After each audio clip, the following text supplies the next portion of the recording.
This is the Environmental Protection Commission. It's a public hearing and a regular meeting. It's Wednesday, March 1st, 2023. The first item of business is a public hearing. It's EPC 3-2023-205 Middlesex, J. Scalisi, to construct a new family dwelling drive, drainage, sanitary sewer, and other related features proximate to a pond. The property lies along the north side of Middlesex Road, approximately 200 feet west of Norotan Avenue, and is identified as map number 9, lot number 15. Zone is R1/2, and it is approximately 17,423 square feet. Rick? Mr. Chairman, just some housekeeping items in advance of the public hearing scenario. I wanted to report that the application was accepted by the EPC at the February 1st, 2023 regular meeting. At that time, the Commission not only accepted the application, but determined to hold a public hearing on this matter based upon a determination of the hearing being the public interest. That original meeting was shown on the agenda, and that was posted with the town clerk on January 26th, 2023. Staff,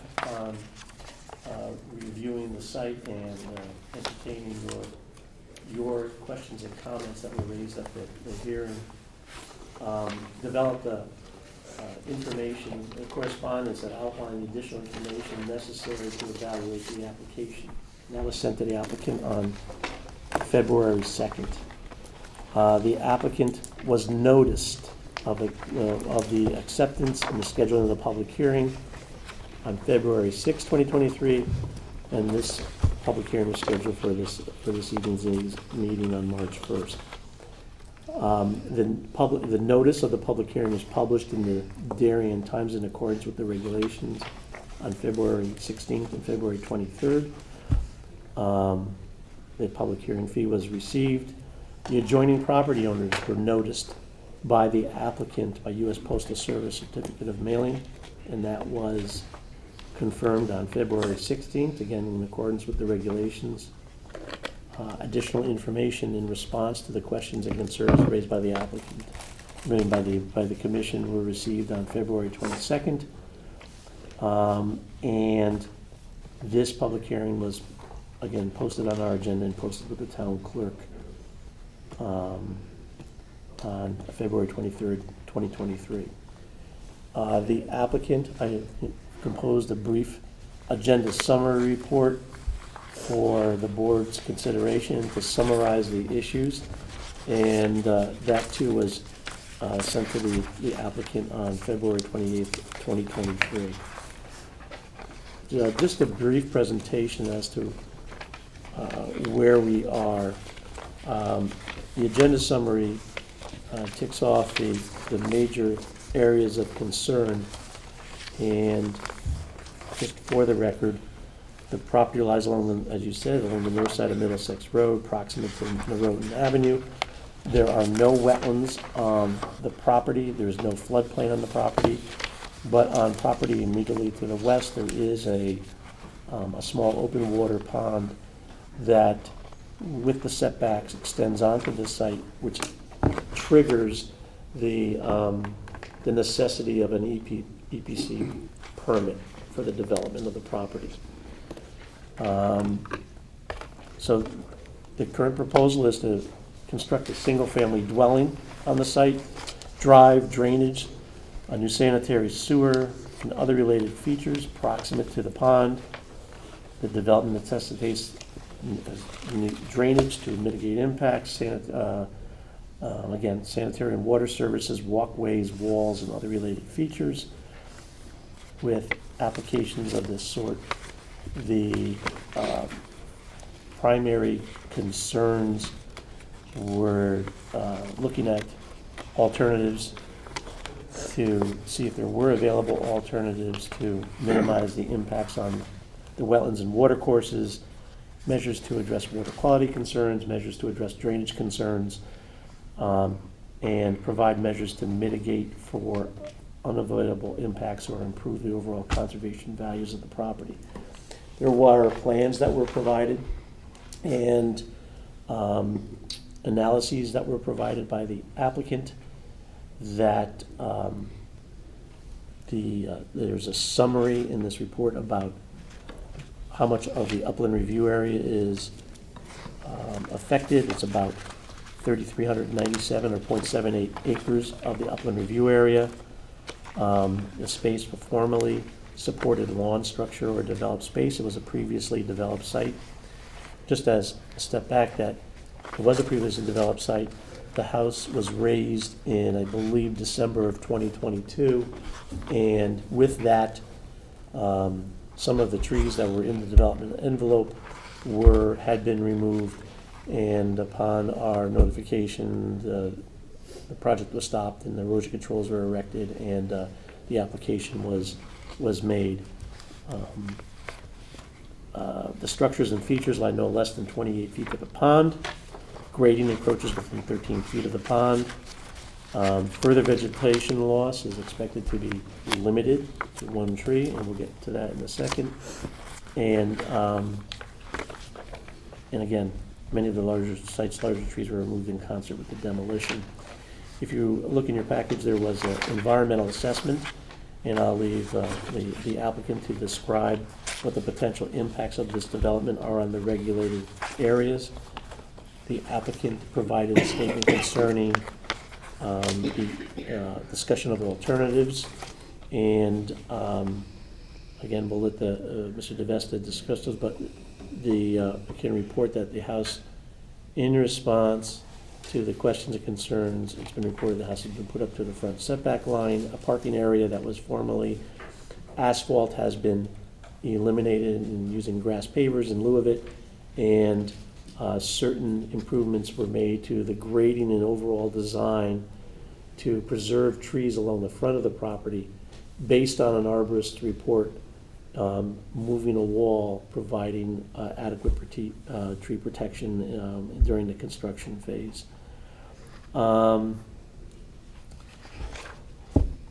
Engineering analysis was done, given the anticipated increase in site imperviousness if left unabated, that there would be a potential impact or increase in runoff. To mitigate that, the applicant has done a engineering analysis and site design, and the impacts shall be mitigated. And again, this was based on soil testing, has been mitigated with a structured drainage system that's been placed in the rear of the property. And if constructed in accordance with the design plan, then there would be no adverse impacts and no increase in runoff for storms, typically evaluated 2 to 50 years in intensity. One thing that is commonly of interest for new single-family dwellings has to do with groundwater and the impact on a potential basement, and as a result of a groundwater discharge, what's the impact on the regulated areas?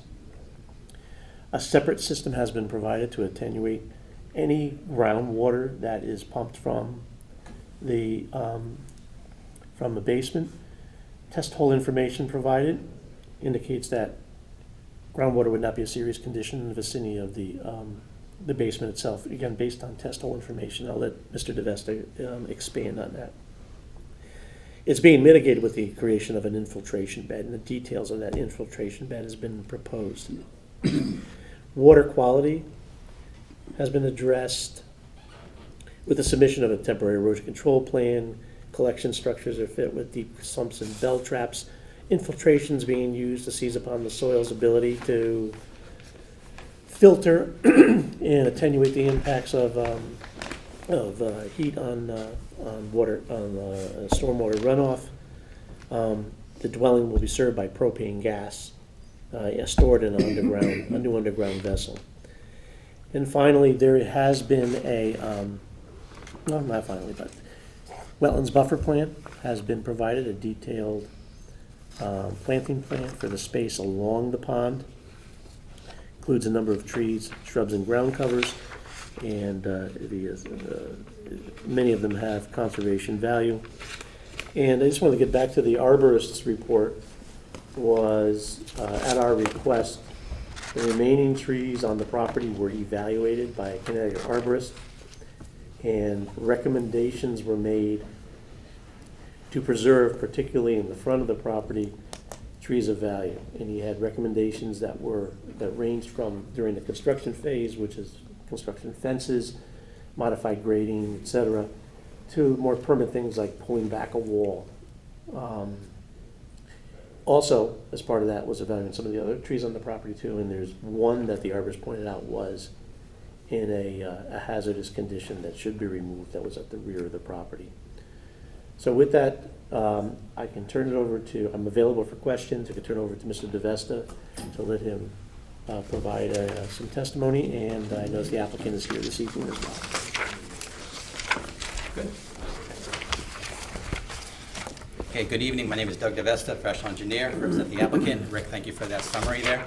I'd like to go over a little background of the property. The original house was built in 1952, according to the assessor's card. It's on 0.4 acres or 17,423 square feet. The property is accessed from the south, from Middlesex Road, by a current paved driveway.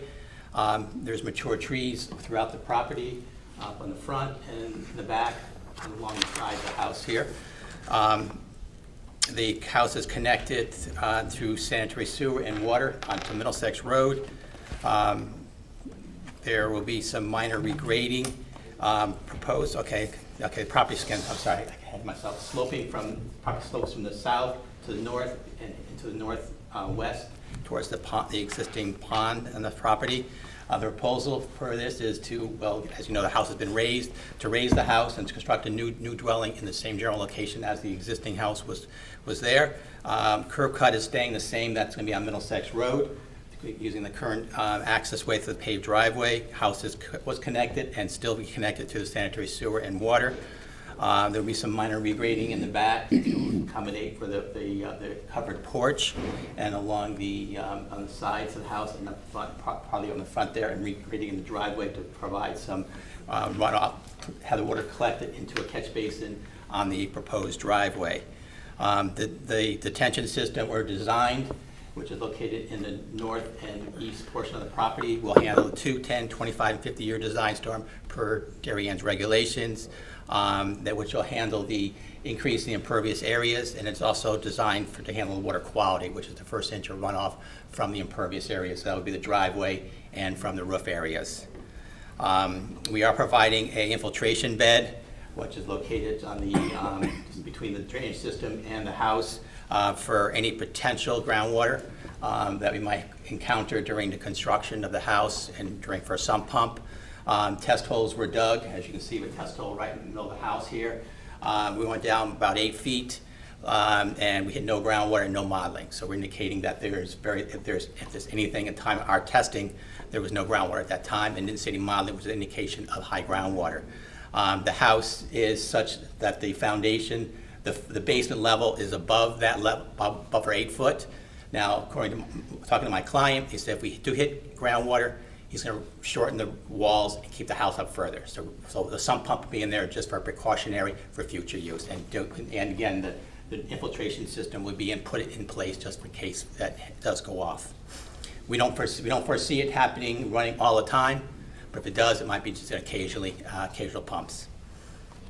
The silk fence has been provided around the property, along the east, the north, and the west side of the property. So again, that's for erosion control.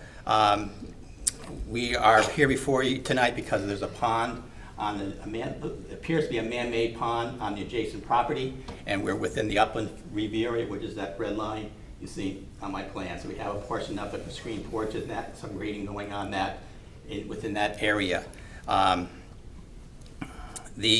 There's approximately 4,500 square feet of upland review area in the property, which is the area inside the red line. Approximately 428 square feet of the house, which is a part of the corner of the house, and plus a portion of the covered porch will be within the upland review area, and it was approximately 3,355 square feet of work being done in the upland review area, and that would be the grading and the house in there. So now we've had this was sent out to Joe Cannis, which is the town's consultant for reviewing plans. We have a report dated 1/25/23. from Joe Canis, and I'll go through those. The first 5 items on his list there are pretty much all descriptions of the project and statements from the project, which is we having issues with those. He asked about the item 6, stormwater management plan to include in the site plan report. It was revised to talk about the maintenance of the drainage system, and also when one of the commissioners asked about who's responsible for that, and that's been updated again. So it's showing that the homeowner will be responsible for maintaining the on-site drainage system. Then items number 7 through 10 talks about water quality, volume, attenuating the peak rate of runoff, test results. All those things were all pretty much accurate comments from Joe. There's also talk about on number 11 the unfunded mandate that the state requires for the stormwater for connection, disconnection. That application, that form has been submitted to the commission. And then Joe had some pointed questions there that he talked about the inspection ports on the drainage system, who will maintain that. Again, the report has been updated to include that the chambers will be inspected through the overflow ports on the system. He asked about the catch basin, the outfall from the catch basin going back to the drainage system. Didn't have quite enough cover. He wanted 2 feet of cover, which I felt 1.5 foot of cover is more than that, but he wanted 2 feet, so that's been revised to get 2 feet of cover over the pipe going out of the catch basin. He asked to put a drain in the window well for the basement area, so we put a drain in that. I'll go right into the footing drains and then out into the sump pump area. The HydroCAD calculations just needed to be, HydroCAD is our computer model that we use for calculating drainage. We had to make sure that our calculations and our details were matching, and that's been revised. He also asked for the grade overflow on the drainage system to be mounted so we don't get any infiltration of water into it, just water coming out of it if it does overflow. And then he asked to add silt fence on the east side up to on contour 129, 130. So we added up along the east side of the property. So that pretty much addresses those comments. And then on February 3rd, Joe came back in response that all comments were addressed. There's no further comments from Joe on that. So we've addressed all of Joe's comments on that. On February 2nd, we received comments from the staff, and one was asking for a soil scientist report, and that's been submitted. You have that in your packages.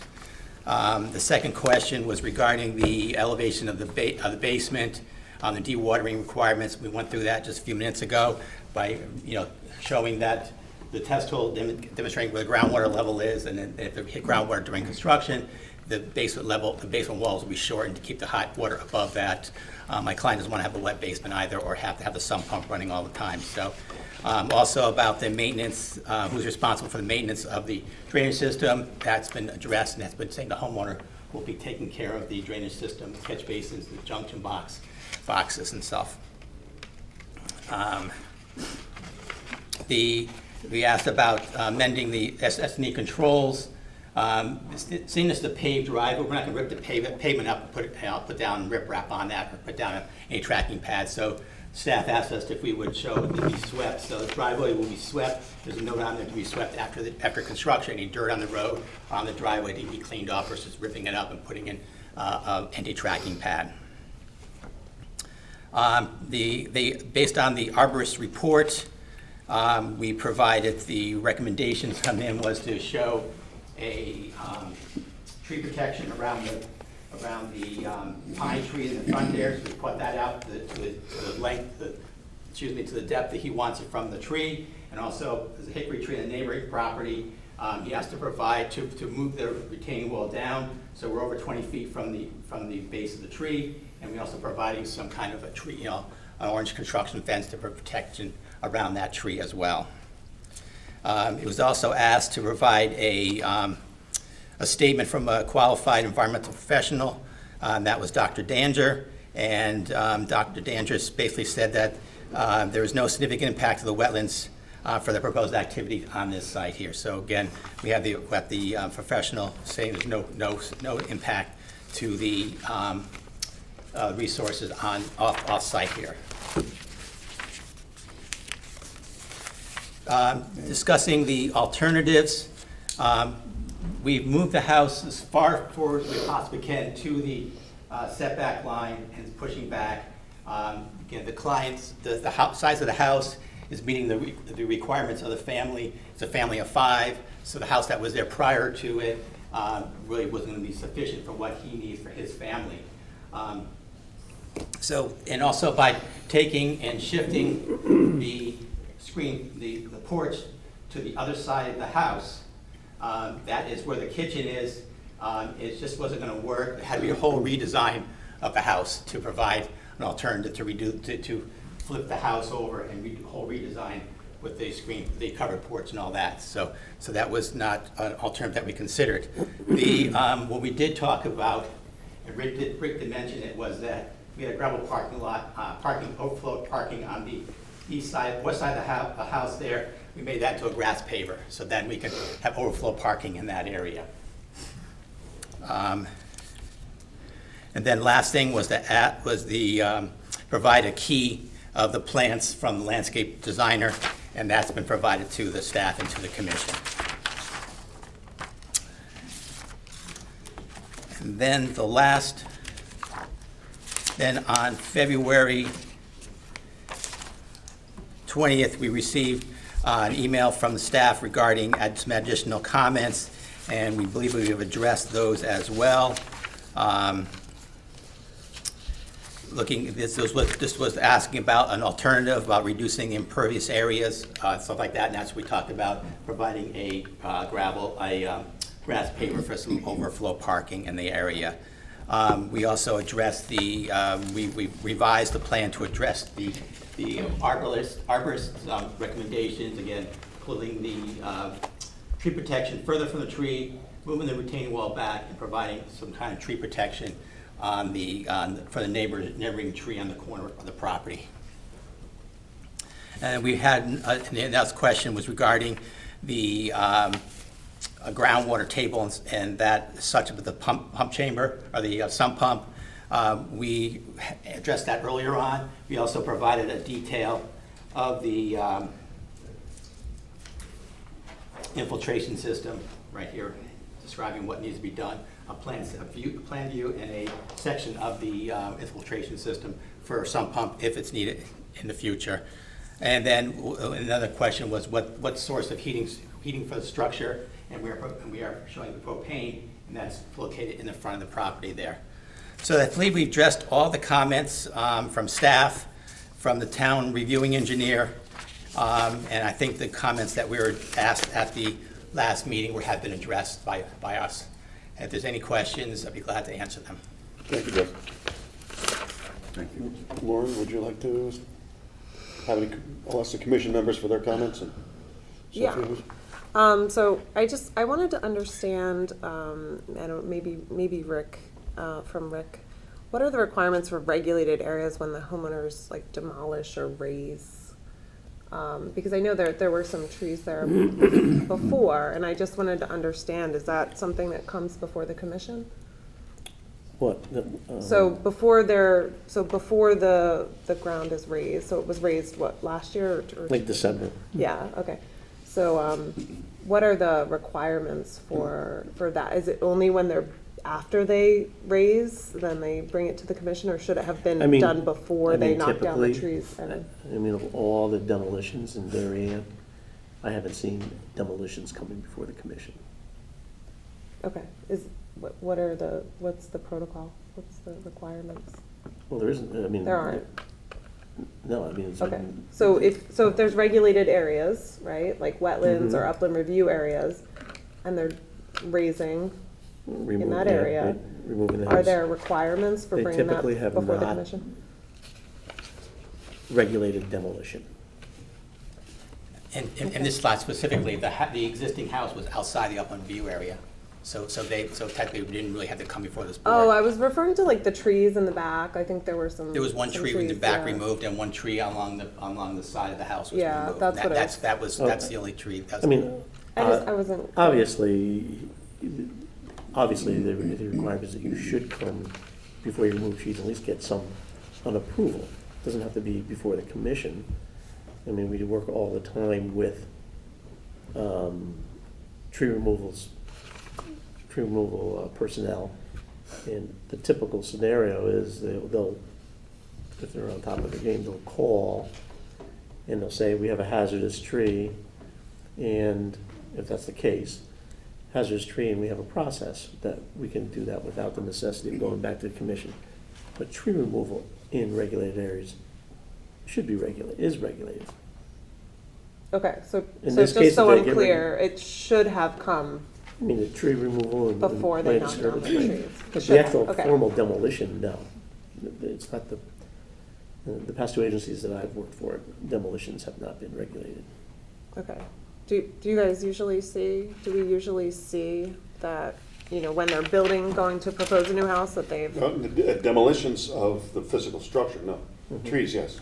Okay, so because from my perspective, taking down a building that's in the upland review area or something like that is typically a good thing because Yeah. that means that the applicant's gonna have to come back in at some point if he's gonna build within the upland review area, and then we can take a collective judgment on it. yeah, but to be clear, if they're taking down trees Yeah, that was in very clearly. in the regulated area, we would want them, okay, I just wanted to be, The tree guy should make know sure about it. I'm clear on that, okay. The arborists that work in this town, by and large, are, they know that they shouldn't do that without talking to staff. Okay, Okay. that's good. Do they always do all the time? Of course not. Okay, that's just, no. Should they? Yes. Okay, and typically, I've had a couple of cases where people have called and go, said, hey, I think that tree's too close to that stream. I'm not touching it. Okay, and but in this case, very clearly, yeah. Okay, I just, thank you. Yeah. Okay, thanks for the clarification, that's all I wanted to know. Carolyn? Hi. So you mentioned that the test holes were dug down to 8 feet and there was no groundwater or modeling. When was that performed? Probably in November, Okay. November 29th. November 9th? Okay. 29th. Oh, 29th, okay. Okay, and the other thing is there is discussion of the wetlands buffer enhancement plan. Lauren had mentioned that there had been some trees removed, and you had mentioned there were 2 fairly significantly sized trees removed. I saw that the plan provides for arborvitae, dogwood, and some shrubs and some ground covers and so forth. I personally would just, I think, in an area where it doesn't interfere with, underground piping and so forth, it might make sense to put in some more, another couple of more significant trees like oaks, or just because of the habitat that they provide, and also they soak up a lot of water. So I'm not sure that I think that the proposed trees are sufficient. So, How many would you like? how many? I mean, One, two? well, 3 are being taken out because the silver maple is also coming out. I mean, I understand it has to because it's a hazard. That's Yeah, a what's couple, I just think, a couple of significant trees that will, that will grow into similar to what was removed would be in order in places where they make sense. Would you like to respond, Doc? Yeah, we can provide a couple of trees. Yeah, we can. Okay. Jim? I had only one question in Mr. DeVesta's February 21 letter, which he answered during his remarks. Okay. So Doug, maybe, could you just go into the flipping of the porch, and I heard your answer, but I just want to get a level deeper. I know you, or the owner prefers not to flip it because the kitchen's there. Right. So is there a impediment to flipping the kitchen? Just help me understand it a bit, because again, the original house was not in the upland review area. This one's going to be, and then the covered porch especially is going to be. So that's my question. Well, if we were to flip the house, I mean, if you were to take the porch and put it on the east side and kitchen on the right, would require the whole house to be redesigned. It's not just simply taking this and moving it over to there.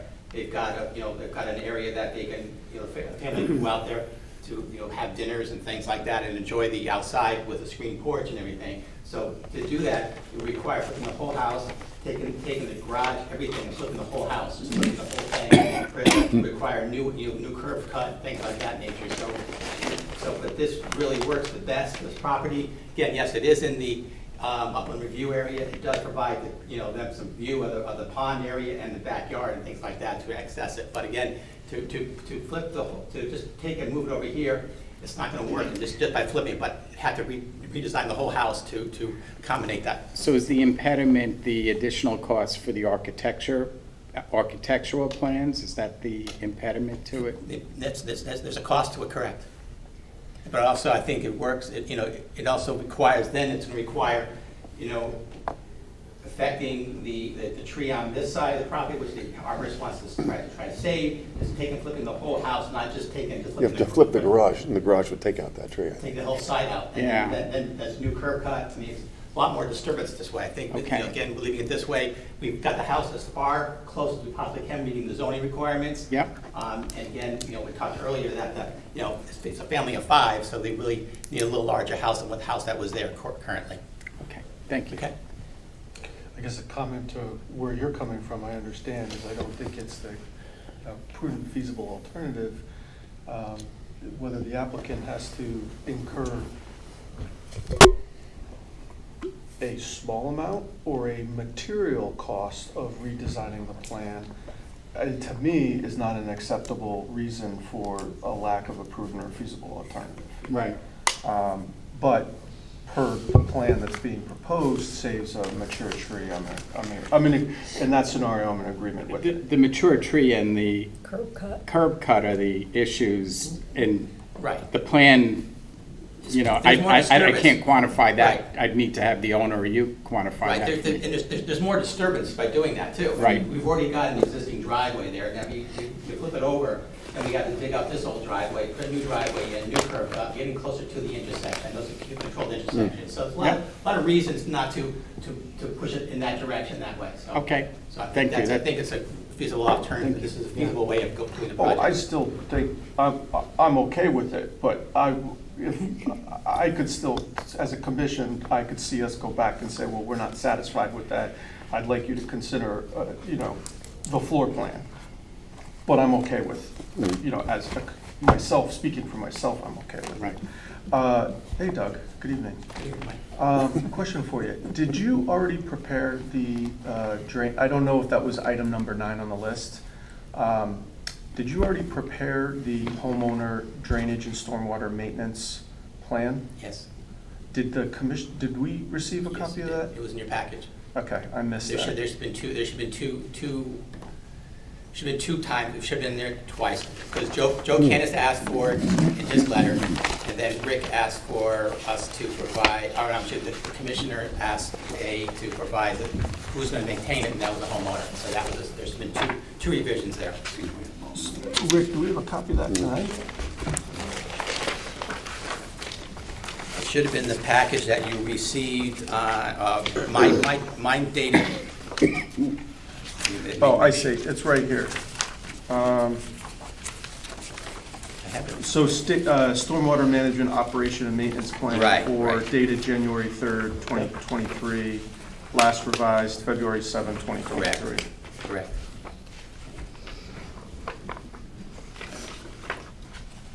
Yep.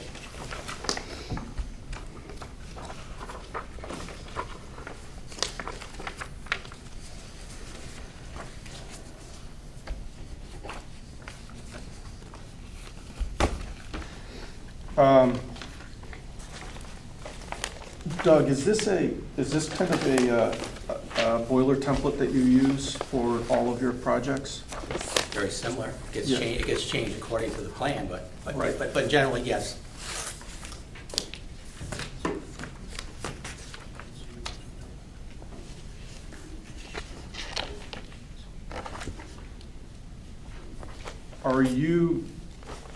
Are you still, is it still unknown as to whether or not you're going to operate a sump pump in this basement?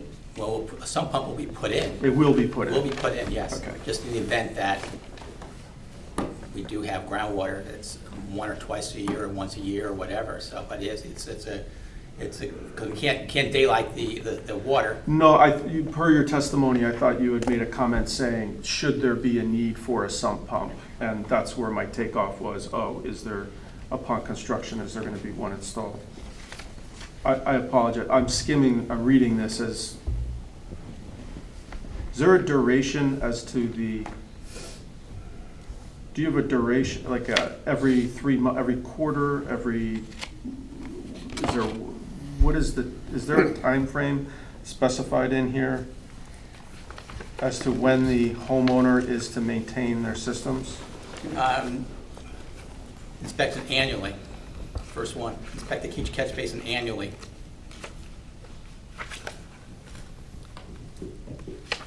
So here would be my comment.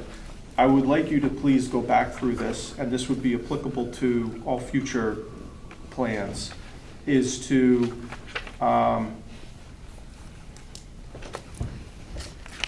everything is, I think everything here is annually.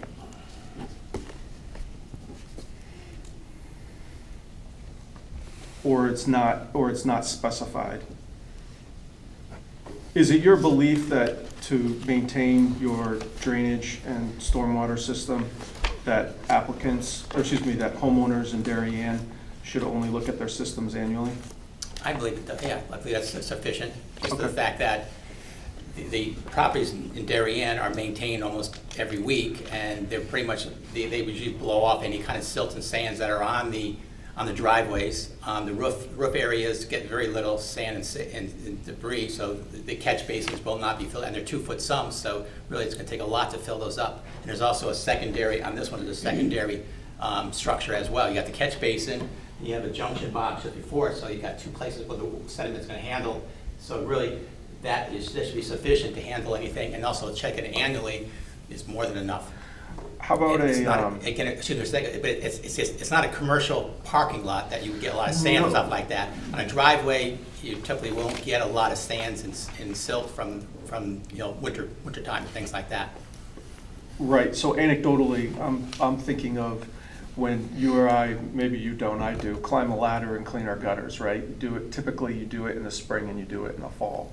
Is there a time of season where one would, hey, maybe after winter, I check my catch basin, and, I don't know, in the spring, I check my sump, my particle separator? Is there a? I would say, Would you think? I would say in the springtime, after the winter months, and again, we don't use a lot of sand anymore, and the driveways aren't really sanded, but this one's a flat driveway, so it's not going to be happening, but you still can get some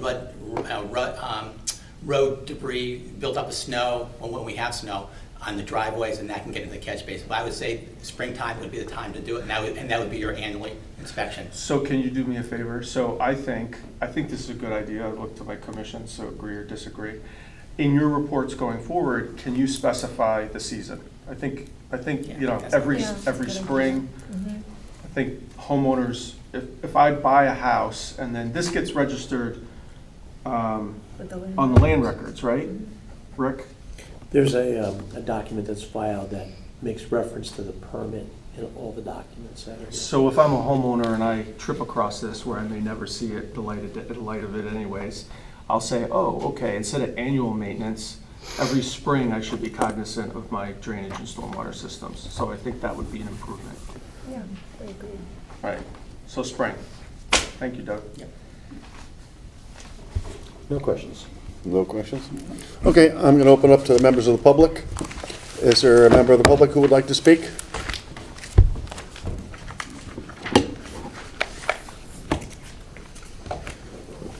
Hi, My name's Susan Cameron. I live at 42 Hoyt Street. My sister and brother-in-law are the owners of the bulk of the pond. They live at 10 Peter Lane. When the huge trees came down, and there were 4 of them, she asked me, she said, "Is this allowed? It's right next to the pond." And I said, "Of course it's not. I'm sure there must have been an application though." So I went to look. I love the online, that you can find everything online now. And there must be an application, but there wasn't. I couldn't find anything. So I reached out to Mr. Talinelli, and I guess there wasn't one. I missed your first meeting. I didn't know you'd had another meeting on this matter.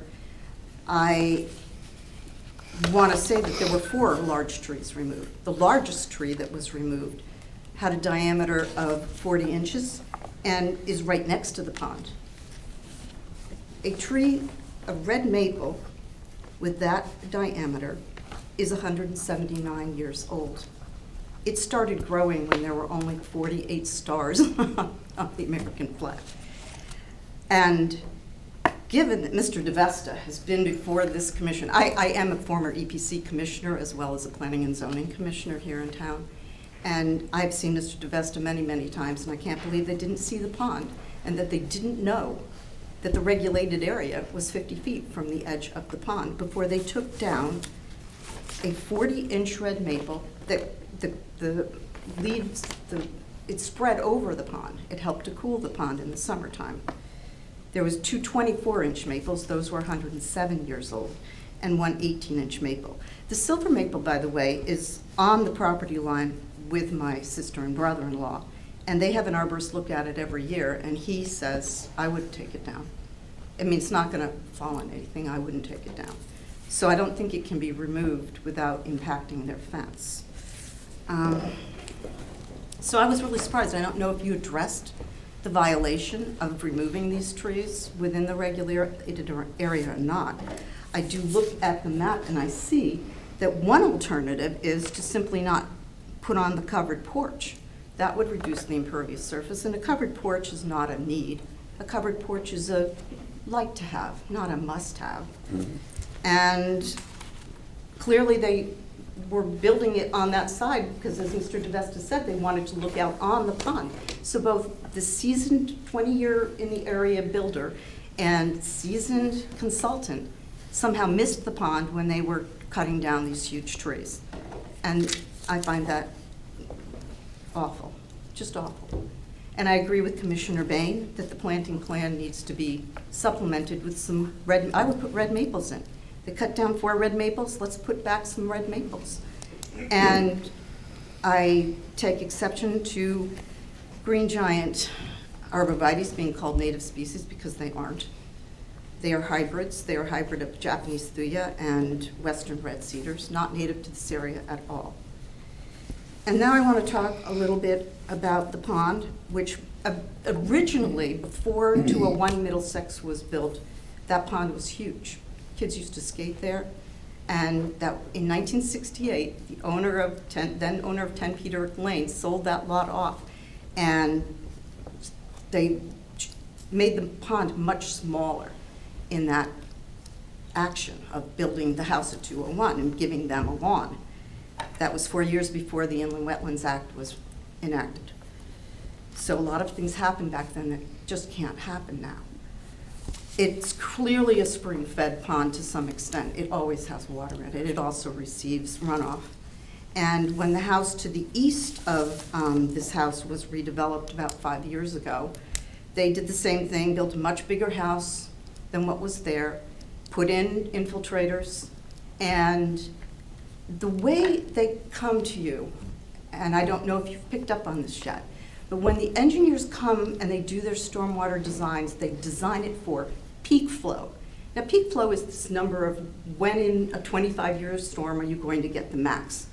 What I used to ask was, what about the volume? Are you increasing the volume that's coming off of this property to other people's property? Because the volume that came off of the property to the east it's much more. Their backyard is flooded regularly.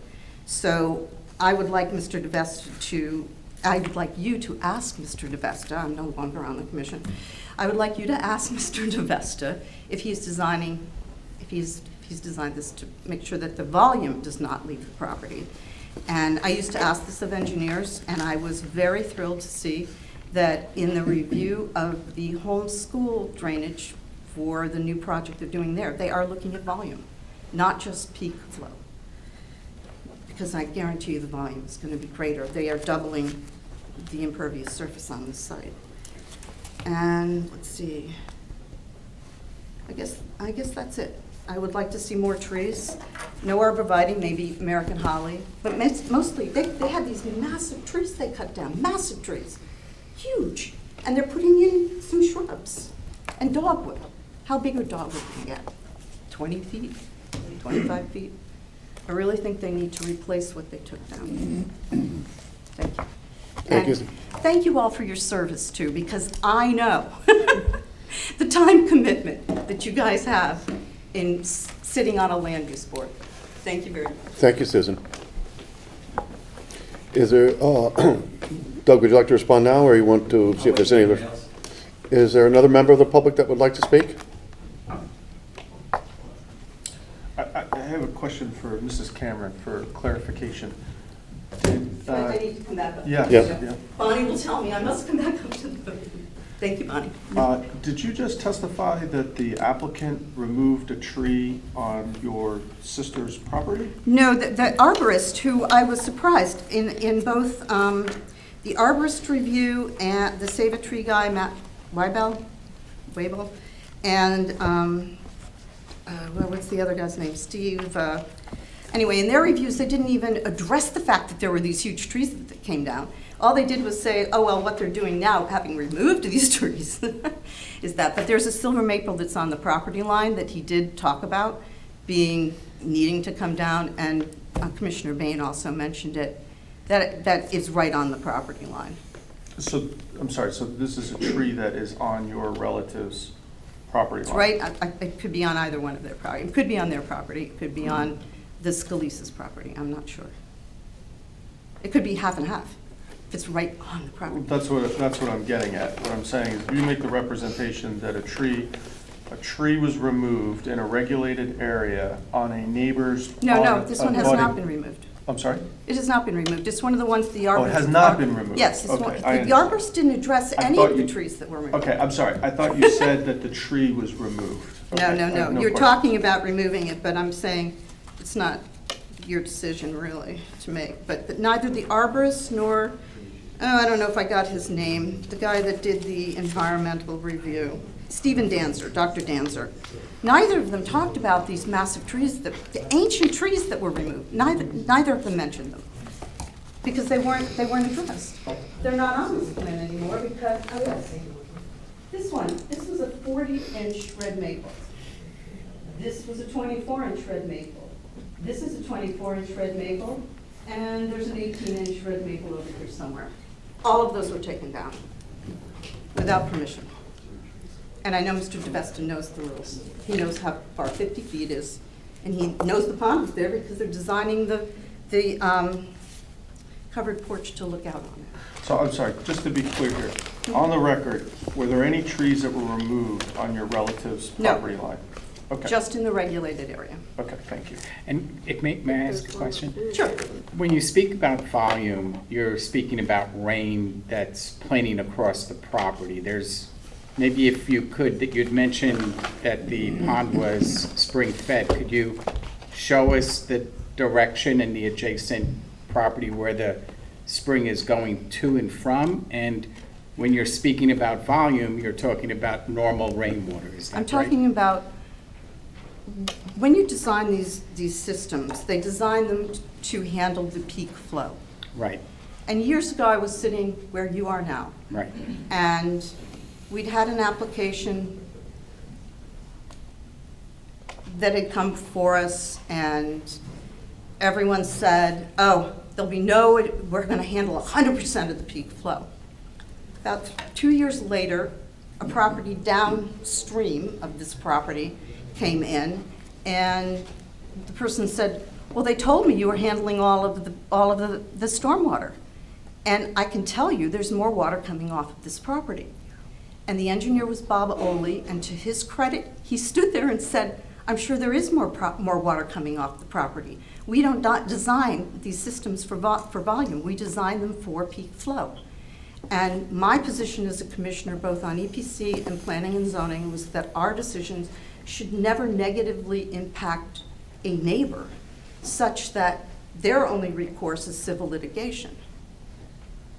So I just don't know if the volume piece of it has I understand.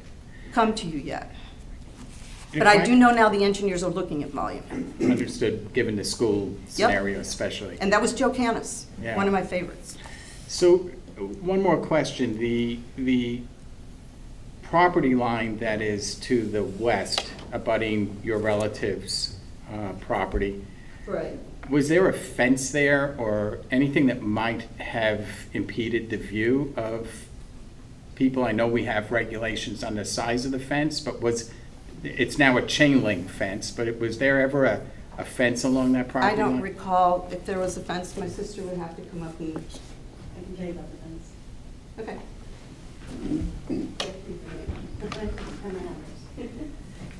I'm Lynn Biggert, and I live at 10 Peter Lane. The fence, Could you spell your last name, please?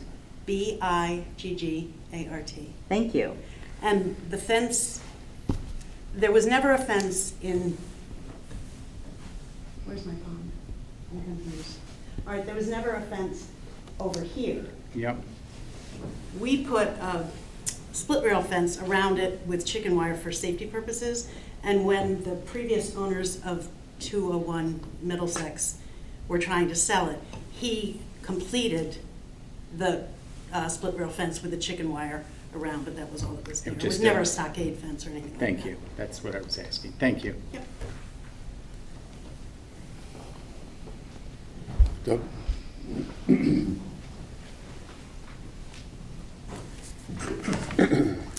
Okay, to answer Susan's question, there is actually 2 trees that were actually cut down. We are showing 2 additional trees, one by the detention system here, which I show on the plan for potentially be taken down because it might get impacted by the installation of the drainage system. So that's also outside of the view area. The trees that were, and there's one more right, the tree that is from the 40-inch, actually it's a maple and the property line, that was leaning towards, over into our property. It's on my client's property, was leaning towards the proposed house.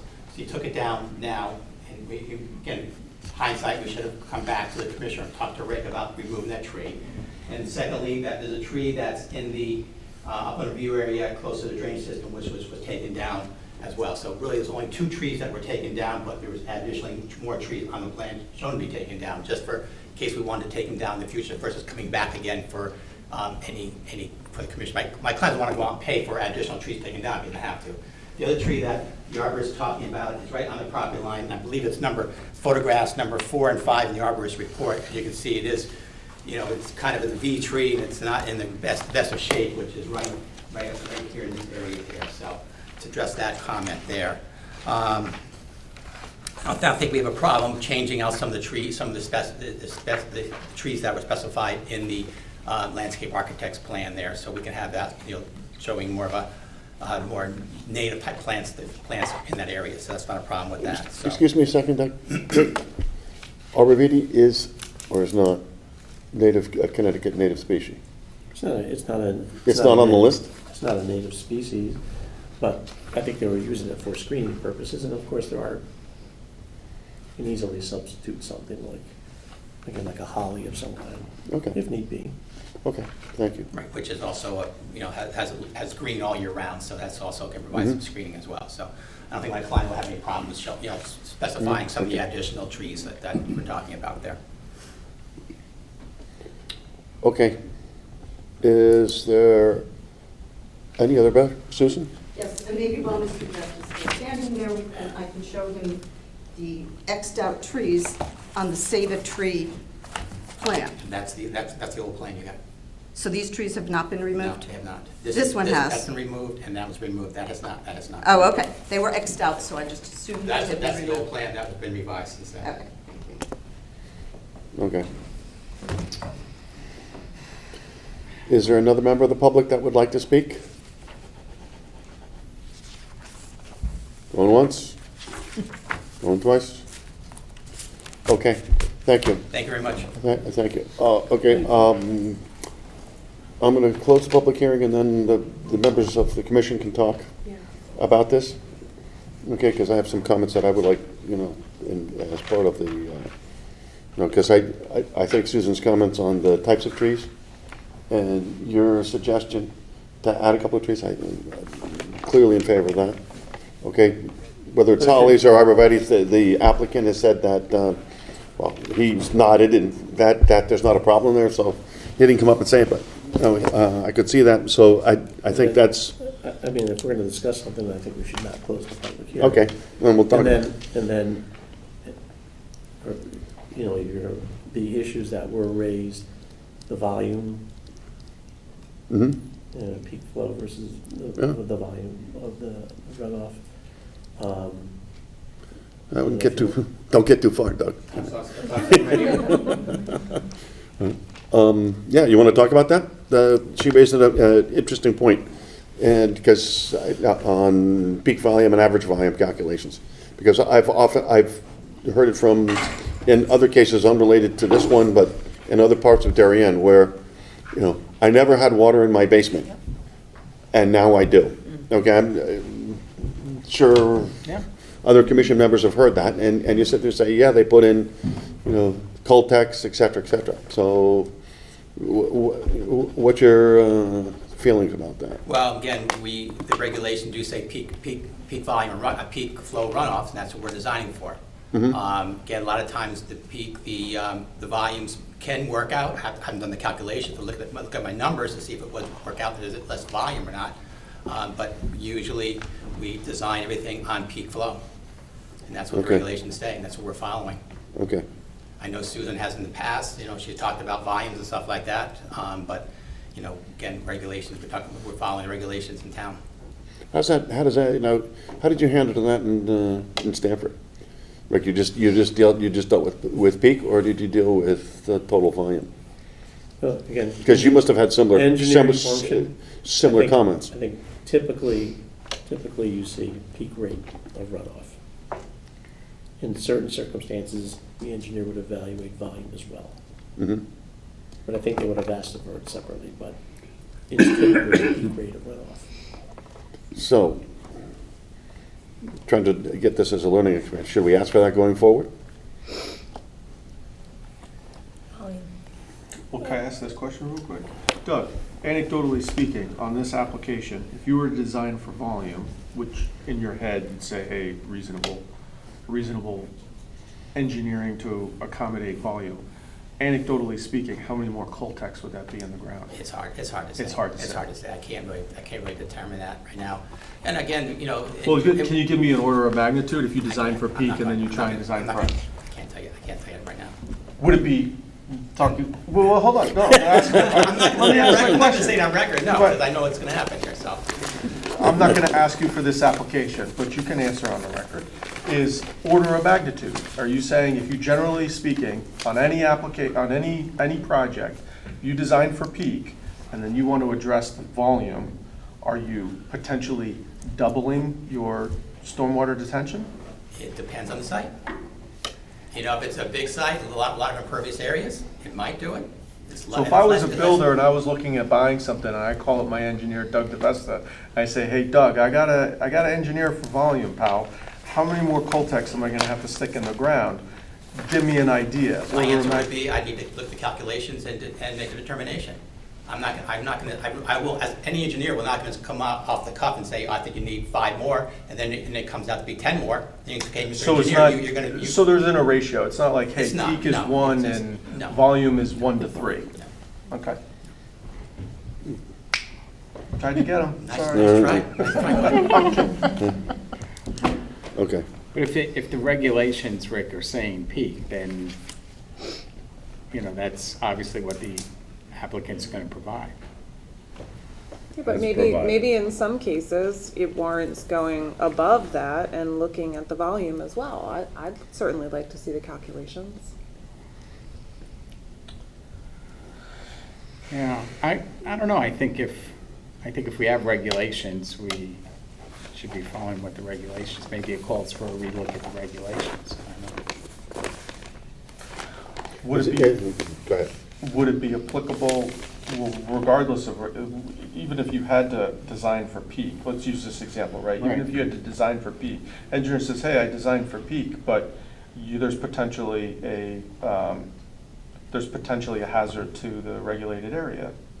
So using the example of, we designed for peak, but then all of a sudden the volume is so immense that it destroys the wetland, then you, regardless of the regulation, I think you can look at the volume argument. Regardless, but I don't think that's not the case. I'm Yeah, applying. a hypothetical, Right, I'm yes. applying it, yeah. Yeah, I agree with that, yes, definitely.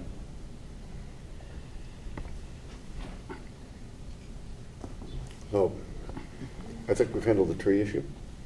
That, there'll be some changes in the planting plan. Okay, Rick, I think you've got that? Okay, I think Sue Cameron, I think she also mentioned the family porch, make it smaller, change the dimension, and I think I know what your answer to that on behalf of the applicant is, but do you have a response to that? Well, again, it's something that they need in terms of enjoy the outside, like everybody else in Darien, like enjoy the outside, have a screen porch, be able to sit out there in the summertime. They have a family of 5. So they need some space to be able to put a table out there to handle a family of 5, and even having dinner parties, whatever else. So I think the size of the porch is a sufficient size for the family and for the size and proportionate to the house itself. Do you recall the square footage of that porch? I don't. I can give you an idea if you want. Sure, that'd be great, thank you. you have it there? Jim? I'm trying to help you. We'll look at it. Jim will be an expert on this.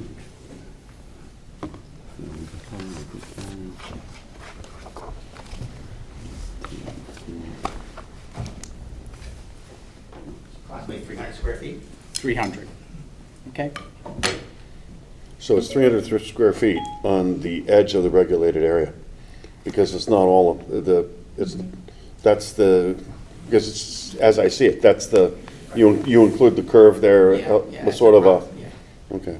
So, in my mind, I understand where Susan's coming from, but is that going to create a significant, long-term interest in the watershed there, Yeah. and I'm coming down and go 300 square feet doesn't, 300 square feet in the context. You have to also remember too, right now, there's all lawn right up to the property line.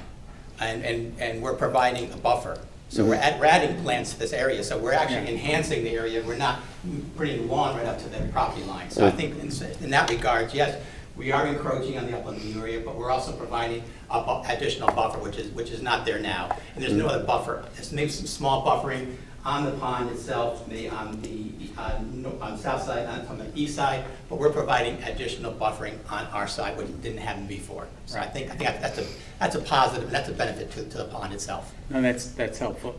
Sorry, one more question, don't mean to dig into it too much, but there's not going to be a basement under the porch, is there? This is going to be open architecture on pilings, or what is? Yes, it's on pilings. Okay. So Thank you. It's not a structure type. Thank you, that helps. Thank you. That's good, thank you. All right, anybody else? No? Peter, can I have a move to I'd like to close the move public? to close the public hearing on EPC 3 2023. Jim, I second the motion. all in favor? Okay. Thank you. Public hearing's closed, thank you. So,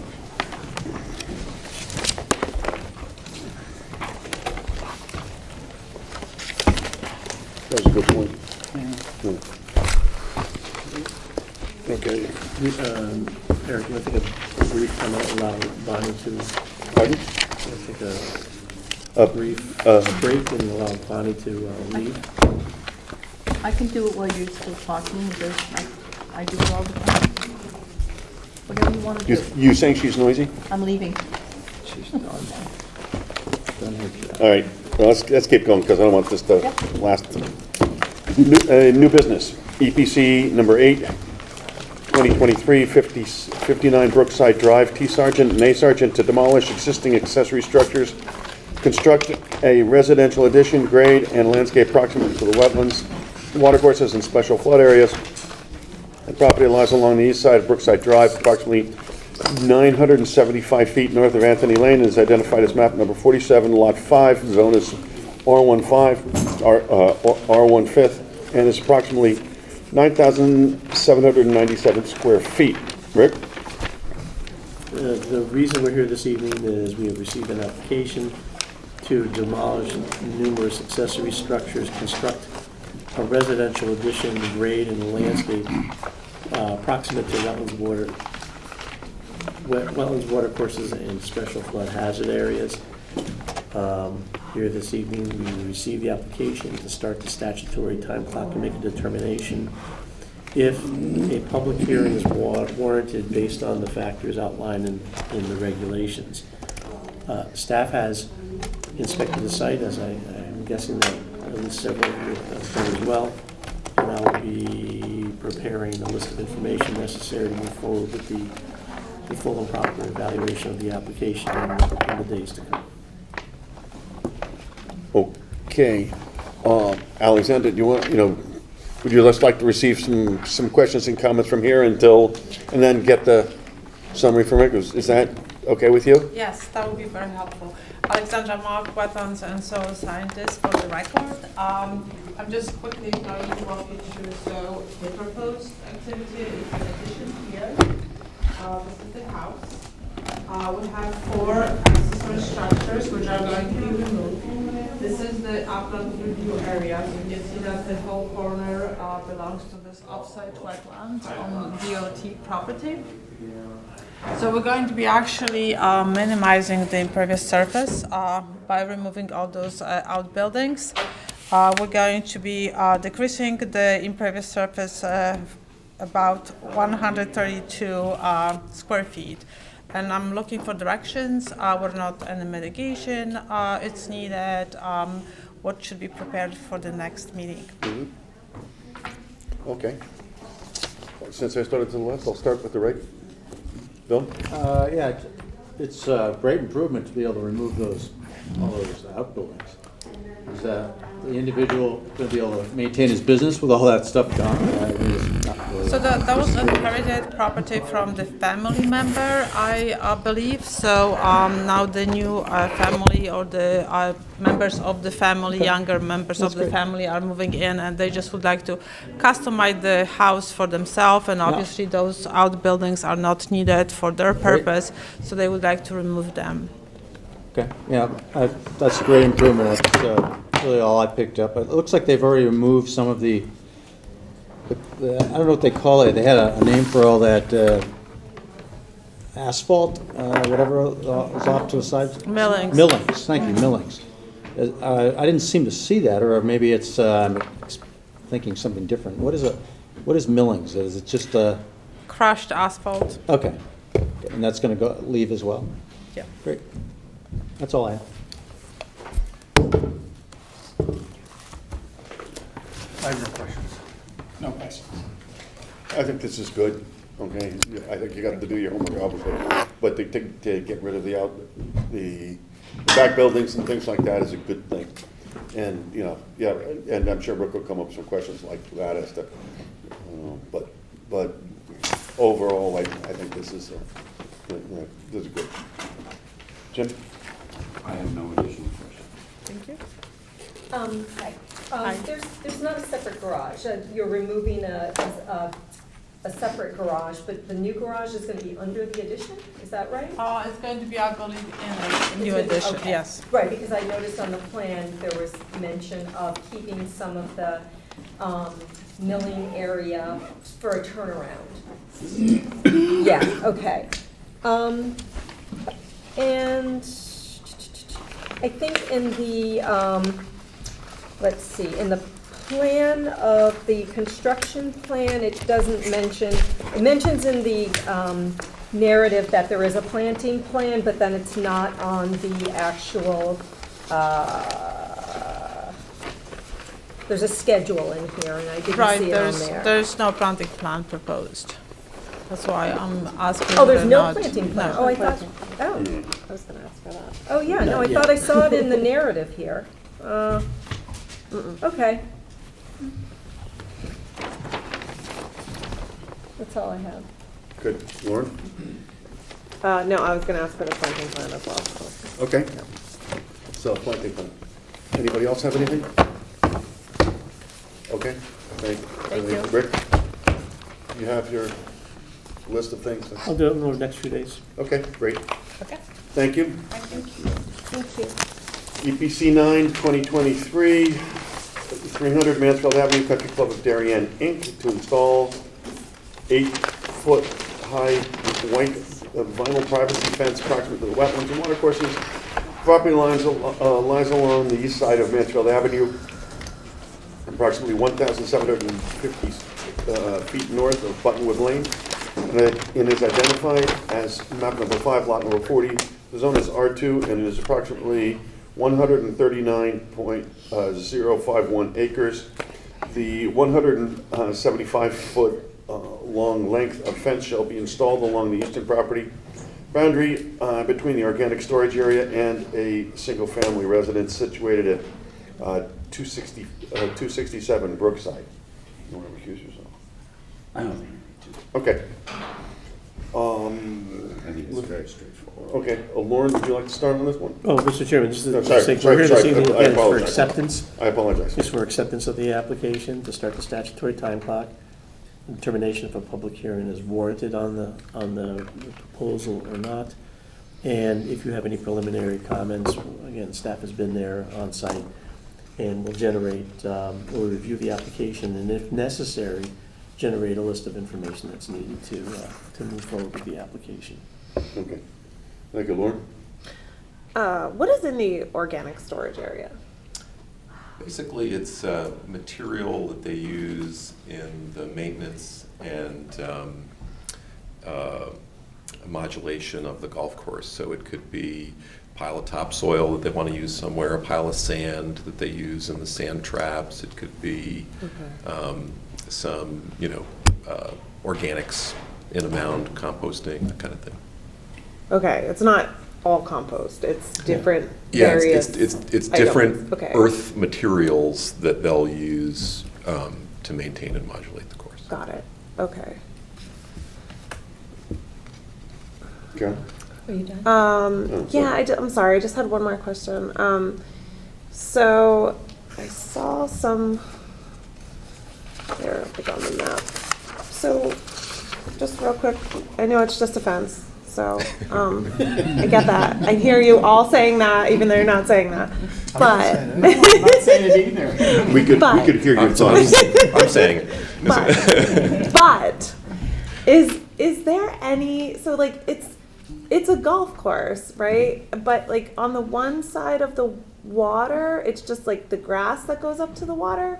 Was there any consider? Is that not water? Where? Here?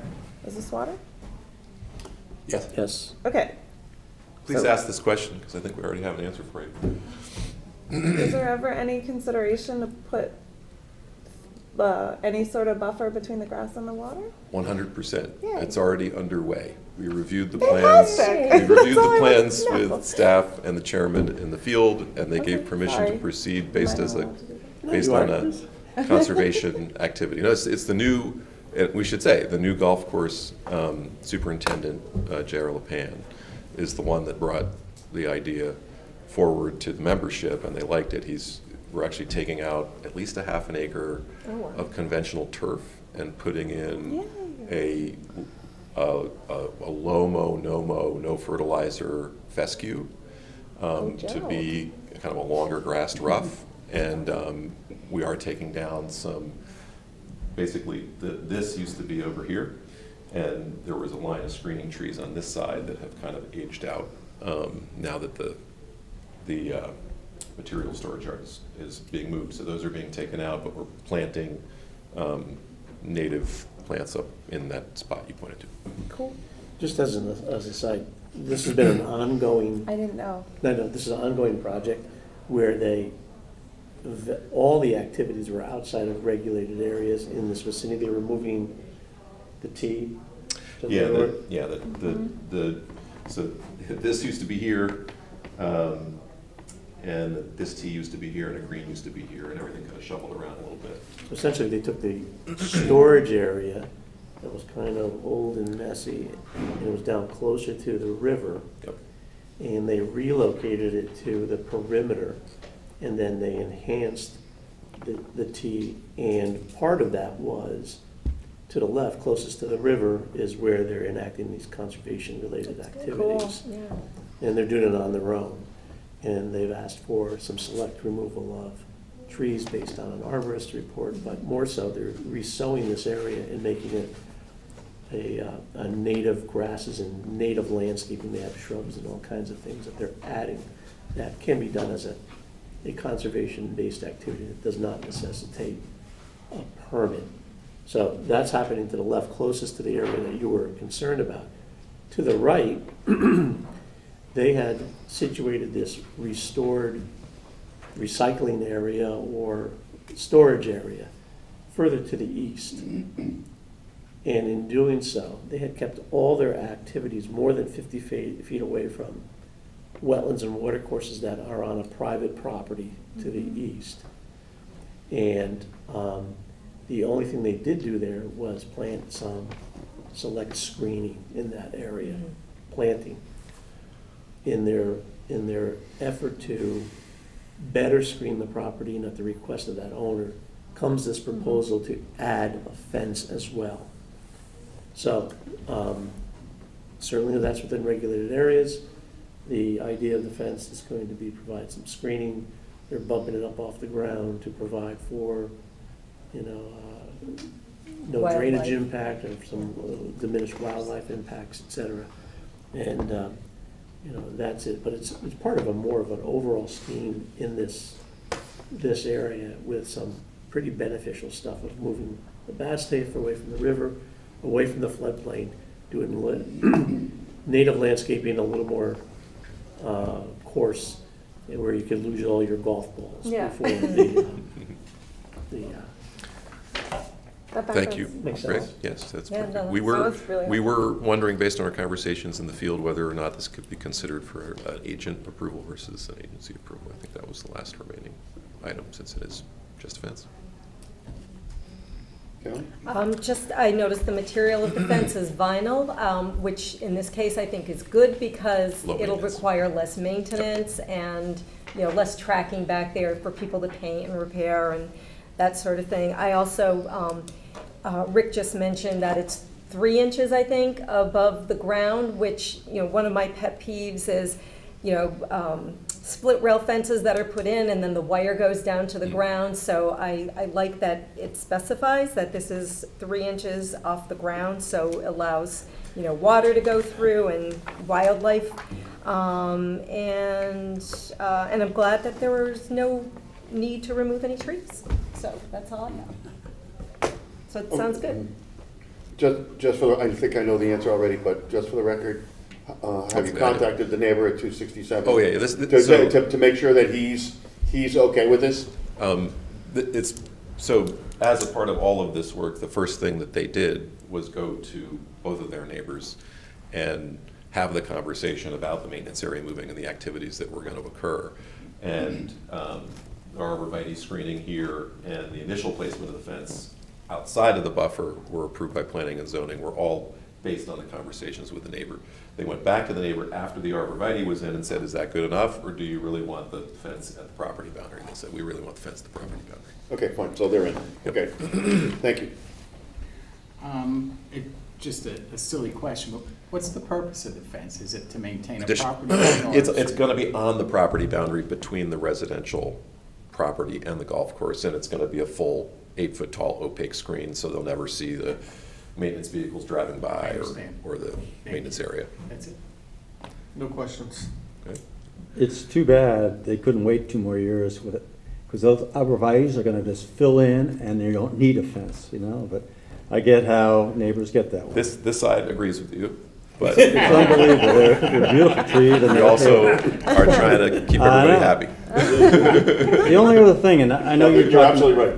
you're talking about vinyl, is that it wicked reflective. You know, these, in the wintertime, if they have lights on, that's gonna blare out at Oh them. yeah, their own lights are gonna bounce Yeah, back. it's like, you know, it's one of the worst They're things gonna you can put trees have. on their side of the fence, yeah. The trees will be in between, right? No. No, the Oh, trees are. Trees on the other side. Oh, I thought Providing that, here, the fence is here. oh, I thought it was the Home is here. reverse. on this side. Yeah, I think it's stupid too. Oh, it's she, I Yeah, thought so it if was you're the trying to get a reverse. natural area, you're Maybe just they'll blowing. put more stuff in over here then. Yeah, Yeah, right. so, I mean, if that's They're the gonna have the to agreement. now.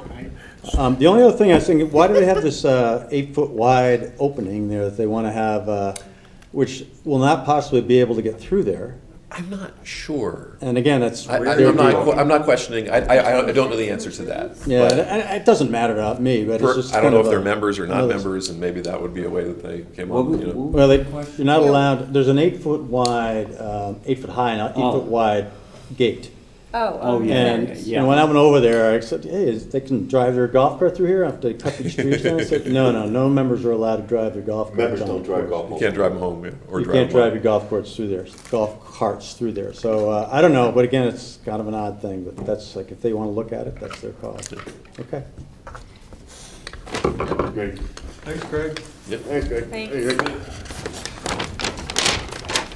Okay, old business, EPC 29-2022, 4 Moore Lane, A. Kumar, to pipe portions of a stone-lined watercourse and backfill grade and stabilize soils with a designated, within a designated upland review area. The property lies along the east side of Moore Street, approximately 215 feet south of West Avenue, and is identified as map number 48, lot number 50. Zone is R1/3, and it is approximately 0.19 acres. So Chairman, if you recall, at the November and the February meeting, this application became to the commission. Just to pipe a segment of a water course, testimony provided of the dangerous conditions that exist. It lies immediately along the road in the right-of-way. Neighborhood, the abutters are on board with it, and the idea is to increase the I think we're all in measure of agreement on this safety. one. Yeah, you did this, yeah. Yep, and it's piping, there's dewatering plans, erosion control plans endorsed by the town engineer's consultant in terms of the impacts. There will be it will not solve the drainage problems in this area, but it will not exacerbate the drainage problems in this area. And they'll tie in the existing storm drains. We went through a great deal of testimony at those meetings, and as a result, the commission requested that staff compose a resolution for your vote this month. Okay, did Jim comment on this one? He sent in his touches, Edits? typos and corrections? Yes. Okay, Yes. good. They'll be correct, there was Okay. a couple, and they'll be done in advance of the transmission. Okay, are there any comments and questions on this one? No? Can I have a Make a motion? motion to approve the permit, 29-2022, 4 Moore Street. Okay. Second? I'll make a second. Okay, all in favor? Thank you. Next one is 41 St. Nicholas Road, E. Johnson and C. Johnson, to construct elevated terrace patios and walkways, expand a driveway/parking court, install drainage, and implement landscaping in or approximate to wetlands. The property lies along the north side of St. Nicholas Road, approximately 1,040 feet west of Mansfield Avenue, and is identified as map 6, lot number 99. The zone is R1, and it is approximately 2 acres. Chairman, extensive testimony was provided at the December and February 1st meetings of the commission. The project is to construct elevated terrace patios, walkways, expand driveway parking court, install drainage, and implement landscaping in proximate to wetlands. As a result of the last meeting, there was a question about having certain elements staked in the field, so commission members who are interested to go out to the site and to confirm their assessment of the project. At the same time, staff was directed to prepare a resolution for the board's consideration should any of the questions all the questions have been satisfactorily resolved. So there is a draft resolution that summarizes what the impacts are, the drainage impact analysis, and confirmation of no adverse impacts as a result of the construction, particularly with the driveway, water quality impacts. Again, a lot of them associated with the driveway itself have been appropriately mitigated. Extensive mitigation planting plan, and a really good arborist report concerning several trees on the property that are, because the trees really has some fantastic resources in terms of trees on it, that for protection of trees in the development, and of only one tree being lost. The other ones, again, a very good arborist report where they actually even looked at not only construction protections, but the choice of materials to promote infiltration in and around the trees themselves. I know Mr. Lynch is here to answer any questions that you may have. Bill? Thank you for staking it. I Okay. appreciate that. You're welcome. And although it's very close to the line, it's all grass area there. I don't have any objections to that now. The one thing I did notice, you're going to put a stockpile on top of a great garden area down there. We're down at the end of the it must be like a flower garden, and right at the very end of the driveway. At the end, yes, that's. Yeah, you're gonna lose it. I mean, it's a beauty. It looks like you're gonna destroy it, I guess. Huh? It will be right. Yeah. It will be moved. We're using that for some Yeah, screening trees and. It's well done. Anyway, that's it. No questions or comments, thank you. No questions? No questions for me either. Thank you. No questions? Okay, so, Peter, may I have a motion to approve this? Make a motion to approve permit on EPC 32/2022, 41 St. Nicholas Road. Second? Mr. Chairman, I'm happy to second the motion. Okay, all in favor?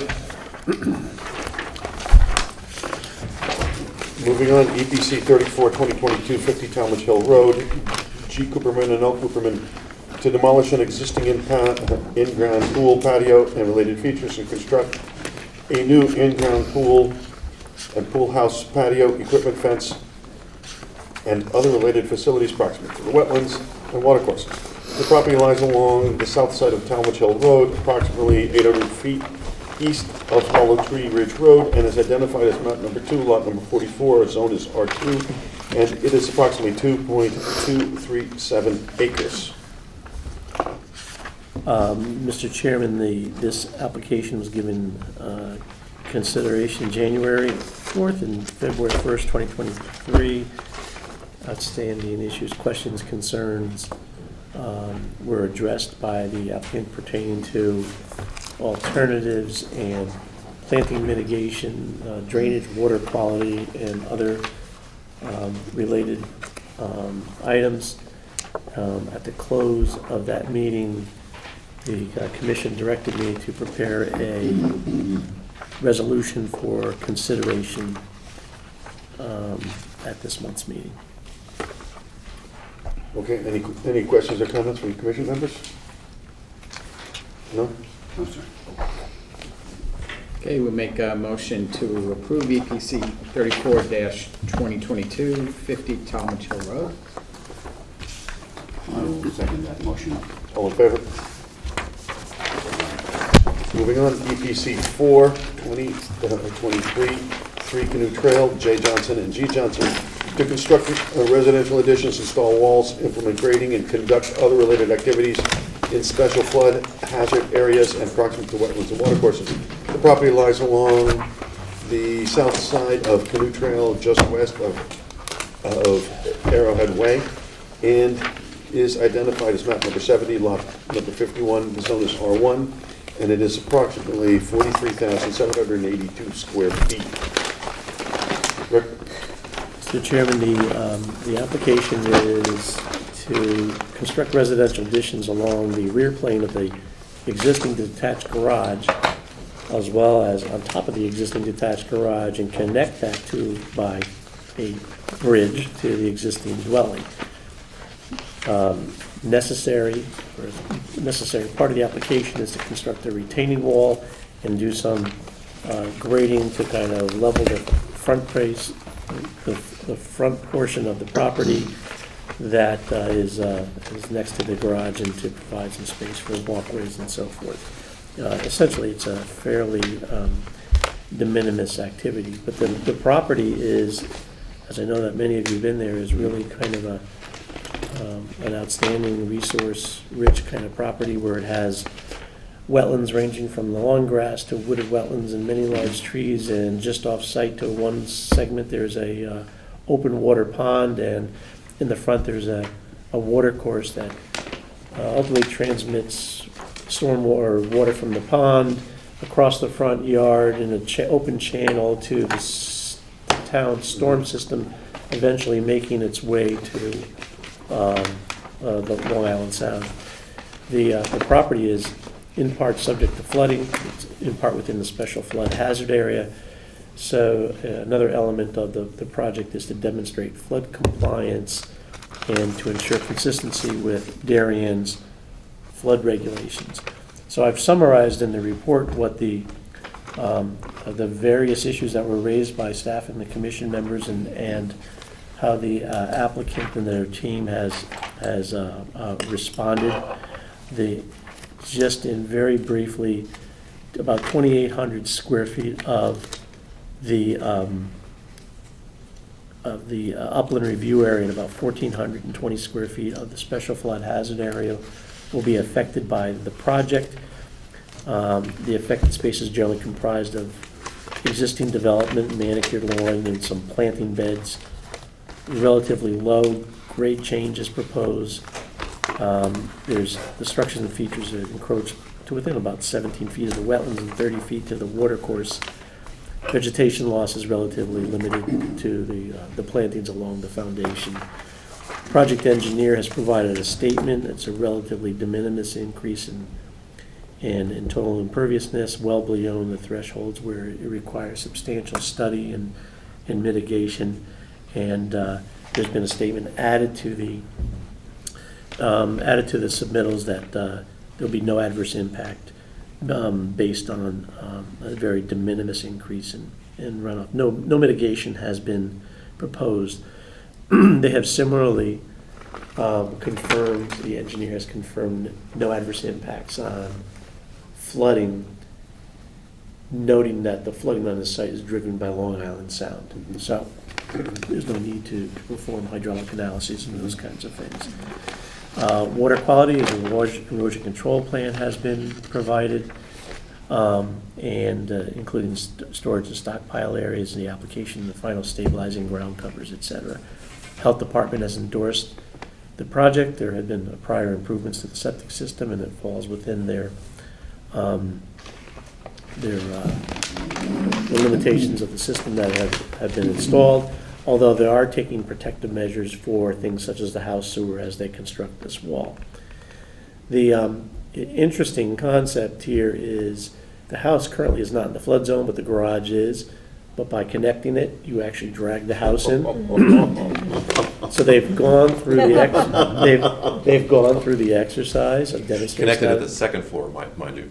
But it's not a substantial improvement, and therefore it's compliant, and the documentation has been provided.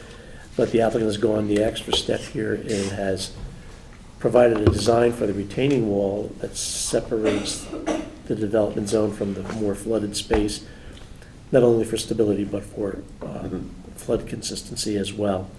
Perhaps with a future proposal to file with FEMA to take the entire project out of the flood zone as well. There has been, and I think this is where the board's interest will lie, There's been a really fantastic landscaping mitigation plan provided for the project in a full range of activity, from installation of plantings along the stream and doing some improvements to the stream and cleaning out in front of the head wall where there's some sediment has accumulated, preserving significant trees, adding planting around the perimeter, creating no-mow zones, doing demarcation features, and even adding some planting to the rear, to the developed space of at the rear of the property and along the pond and the adjoining property. Just a few things to kind of fill the gaps that are in there. And they've included in their plans the details of the maintenance and the mowing for the sites that they're going to do limited mow zones. So Craig is here and Tracy are here to answer any of your questions as well as I am. Greg? I think Rick did a great summary. We were here a month ago. We got a couple of notes from the board. We got more substantial notes from Mr. Talamelli. We got a note from Mr. Canis on the engineering review. To my knowledge, we have responded to everything in the affirmative and positive. I think the only remaining note on Mr. Talamelli's staff report had to do with clearly defining the times that the low-mow area could be mowed twice a year. So we're happy to add that note to the plans. Tracy can go into that if you'd like her to, or you can just compliment her on her phenomenal landscaping. Again. Commission members? Yeah, I think it's great. Yeah, thanks for taking a lot of our comments and making it happen. Appreciate it. Looks and adding some new ones. So that's my protect. Thanks. Yeah, I second those comments. This is what we like to see compared to some applicants that came before us earlier this evening. No questions? That's always a good thing. Good job, both of you guys. I completely agree. I know this area of town quite well. I've had reason to be down there for other land trust issues or EPC, and I know this property quite well. What you're doing looks terrific to me. I just echo what everyone else said. I think a lot has been done to increase the conservation value of the properties. Great job. And I also think that your operations and maintenance plan is very detailed and good. The only thing that came up at an earlier application was the mention, instead of saying annually, maybe it should say in the spring, you know, when various things are done. We had talked about that. Oh, I see. Yeah. So that, but I mean, this is like a model for how all these operations and maintenance plans should be done. It's great. Thank you. Yeah, no, I agree with what everyone said. I just had one thing that occurred to me when I went out to visit the site again. Is the generator that's on the ground in a flood zone? I just noticed it wasn't raised. So just, I know it's not as pertinent to what we're talking about, but I just. There's some HVAC on the south side of the house. Where is It's in the back at the end of the driveway, like behind that driveway toward the house. Yeah, it's over there. Right in here. Yeah. So this is the flood. So you might want to just have them take a look at it. Obviously, it doesn't pertain. This is the floodplain, so this is the portion Oh, of the okay, property that forward. floods. This is outside the floodplain, And and nothing this in is the- all above, so the. Nothing in the backyard is in a floodplain. No, it is not. Okay, that's good then. I just hope that we're not setting the bar too high, because I will have other applications likely to do that. This was homeowner driven the first time I met with them. It's a beautiful Good. property. That's nice place. So kudos to them. It is a tremendous marsh across the street too, and you start to realize they're protecting that so nicely as well. Right. Great. That's where Monica. Thank you. Monica lives across So the street. directly to, I will do a resolution. That's correct. Right across the street from us. Okay, All right, have a good night. thank you, Greg. I walk by it. Okay, the next item of business is EPC 7, 2023, 30.0 Woodson Road. R. Levinson to construct an in-ground pool, patios, drainage, and other related features within close proximity to the wetlands and watercourses. Property lies along the south side of Porterwood Road, approximately 450 feet west of West Norwalk Road, and is identified as map number 12, lot number 20. The zone is R1, and it is approximately 2.036 acres. Rick? Dear Chairman, this application was accepted at last month's meeting, and as a result of your comments and my review, we've generated a list of information necessary to move forward with the application and assessment of potential impacts. The application is for an in-ground pool and related features on a portion of the property. If you had gone out to the site, the main portion of the regulated areas is a moderately wooded wetland and watercourse and open water pond that is along the western limits of the property. The applicant proposes to align the pool generally with an existing terrace that already exists in space that is residentially developed with lawn and walls. And in my agenda summary report, I've summarized the issues that are pertinent to the agency, demonstrating that the applicants avoid or minimize wetland watercourse impacts, utilize measures to preserve water quality, address drainage impacts, and the value of the mitigation that's being proposed.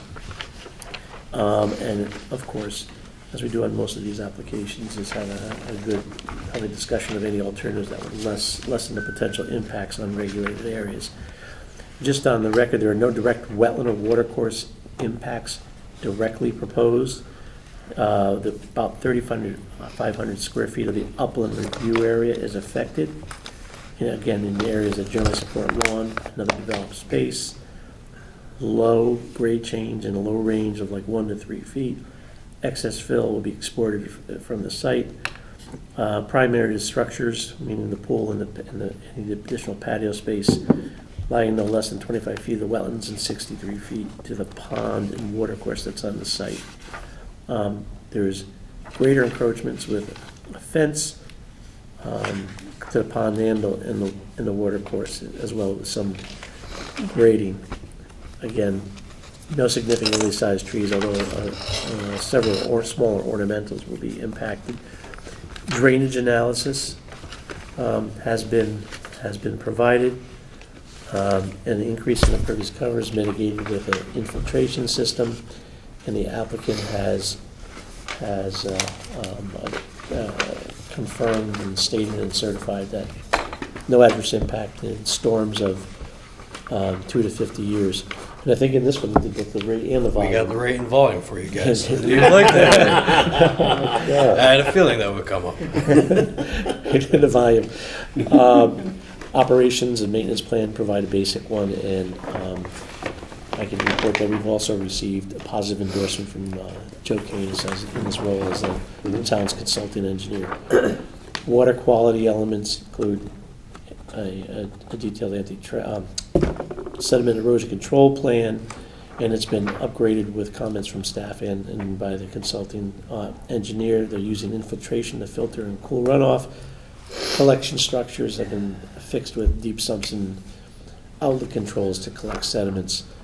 Wetlands enhancement plan was submitted and revised in accordance with the directors of the agency and staff. It's been substantially expanded from its original configuration. It's been expanded pretty far north beyond the pool in areas that are currently lawn. They're also removing a fence. There was an old fence along the edge of the pond. They're going to put a new protective pool fence closer to the dwelling. But the planting has been expanded northward. They did not do it completely around the pond because keeping in mind of a potential future project to do some, come back to the agency for additional work on the pond, permitted work on the pond, with dredging and other enhancements. But this is it was a very good attempt of providing something that's positive in terms of conservation values, displacing lawn, and filtering runoff. The issue of wildlife, of alternatives, very late, of alternatives has been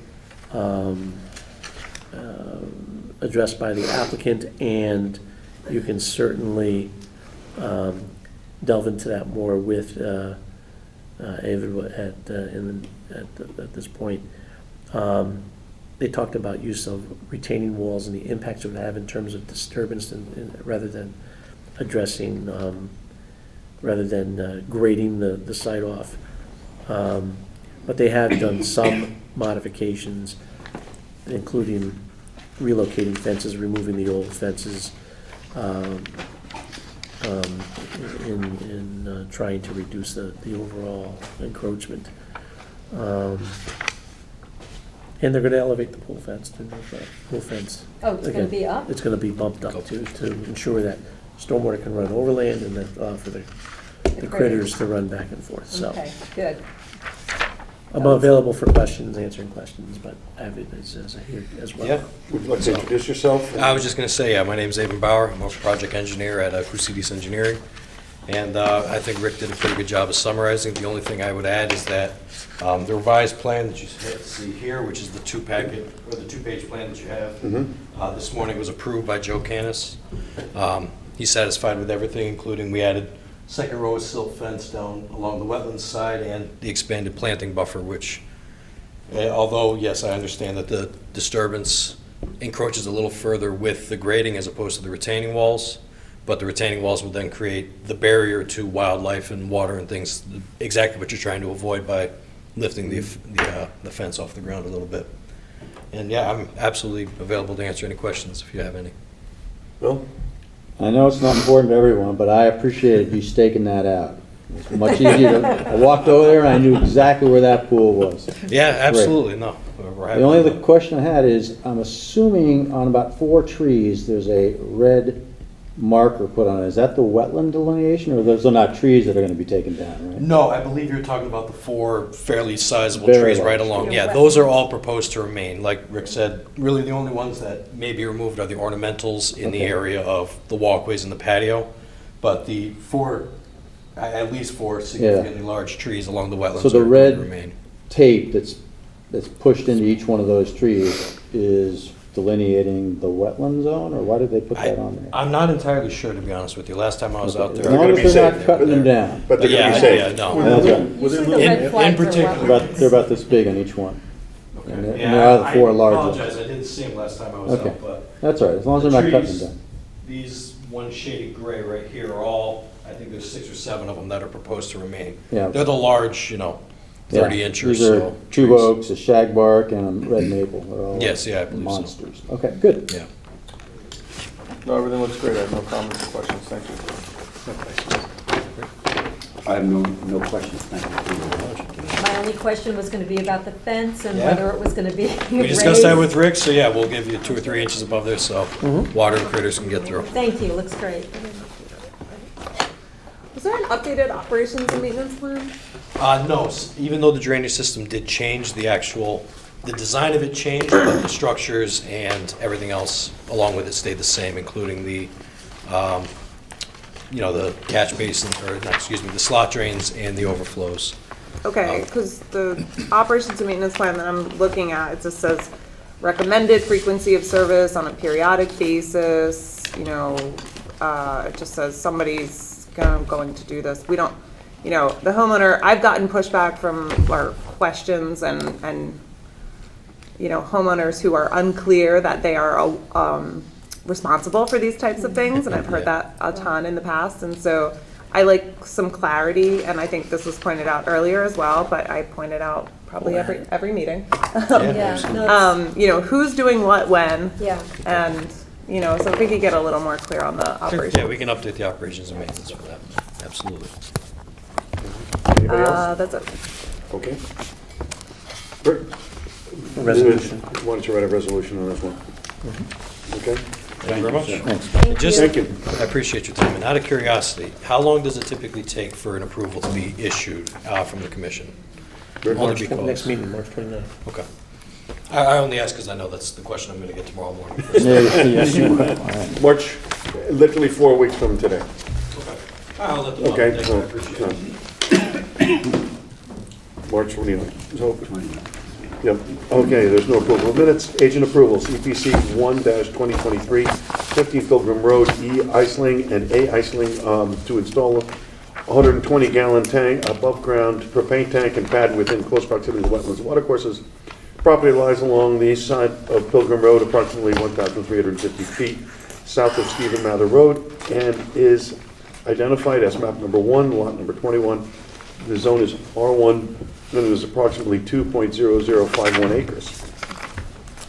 Mr. Chairman, I did this as an agent approval, reviewed it as an agent approval. Again, one propane tank in space that's currently landscaped. There are wetlands on the property. The other development on the property has historically come before the commission. And again, de minimis impact, no drainage impact, erosion controls as necessary, substantial setbacks are maintained, and the individual homeowner, even with the extra distance to, they're implementing landscaping too. And it's part of, if you've noticed, there's been a lot of time, they have a 5-year plan, and actually phase 1 was implemented when they did the patio at the back of the property. But it's their intent, is linked to this, is to do rather substantial planting in phase 2 in and proximate to the wetlands with native planting. And I gave you the segments when we sent that along. So it's not anticipated it was going to have a significant adverse impact on regulated areas, and they've actually gone pretty far to enhance the property on their own, and it's enhancing the wetlands on their own to make it an amenity as opposed to just plain lawn. They're displacing actually lawn with this. Any questions? Anybody? No questions. No questions. Moving on, EPC 2-2023, 64 Andrews Drive, A. Teodoro, to maintain 3 125-gallon above-ground propane tanks and pads installed approximately wetlands. Property lies along the east side of Andrews Road, just north of Redcoat Pass, and is identified as map number 64, lot number 113. The zone is R1, and it is approximately 1.75 acres.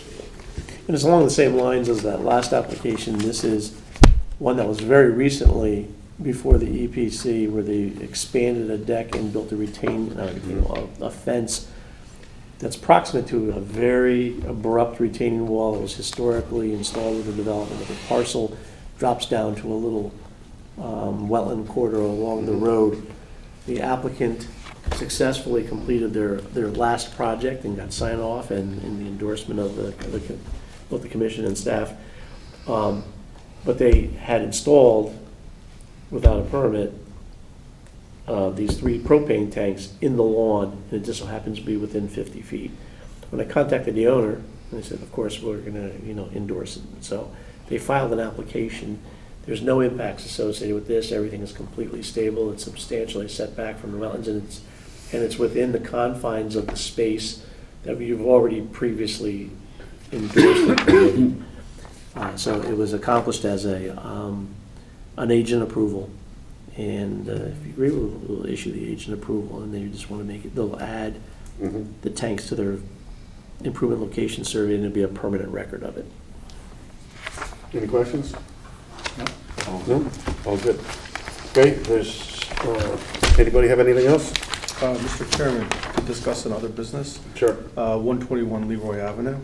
Rick, could you share with the commission the events that occurred at 121 Leroy and what the status is? And then just as a follow-up, just to give the commissioners some background with the procedure to handle these types of circumstances. I think this conversation parlays well with the 205 Middlesex Avenue application that was presented before us this evening, to the extent that when we have these situations, contractors are cited, the homeowner is served a cease and desist order, and the homeowner should be coming back to the commission for a retroactive permit and a mitigation plan to repair the damage that they may have caused. So this will make more sense as Rick debriefs everybody. So there was a matter on Leroy Avenue, and for those that have been on the commission for some number of years, the development of the parcel was subject to an EPC permit. Very difficult parcel, substantially wetlands. Where is it on Leroy? 121. What's Yeah, it next? Go ahead, Derek. Do you know where the two new houses are going up there?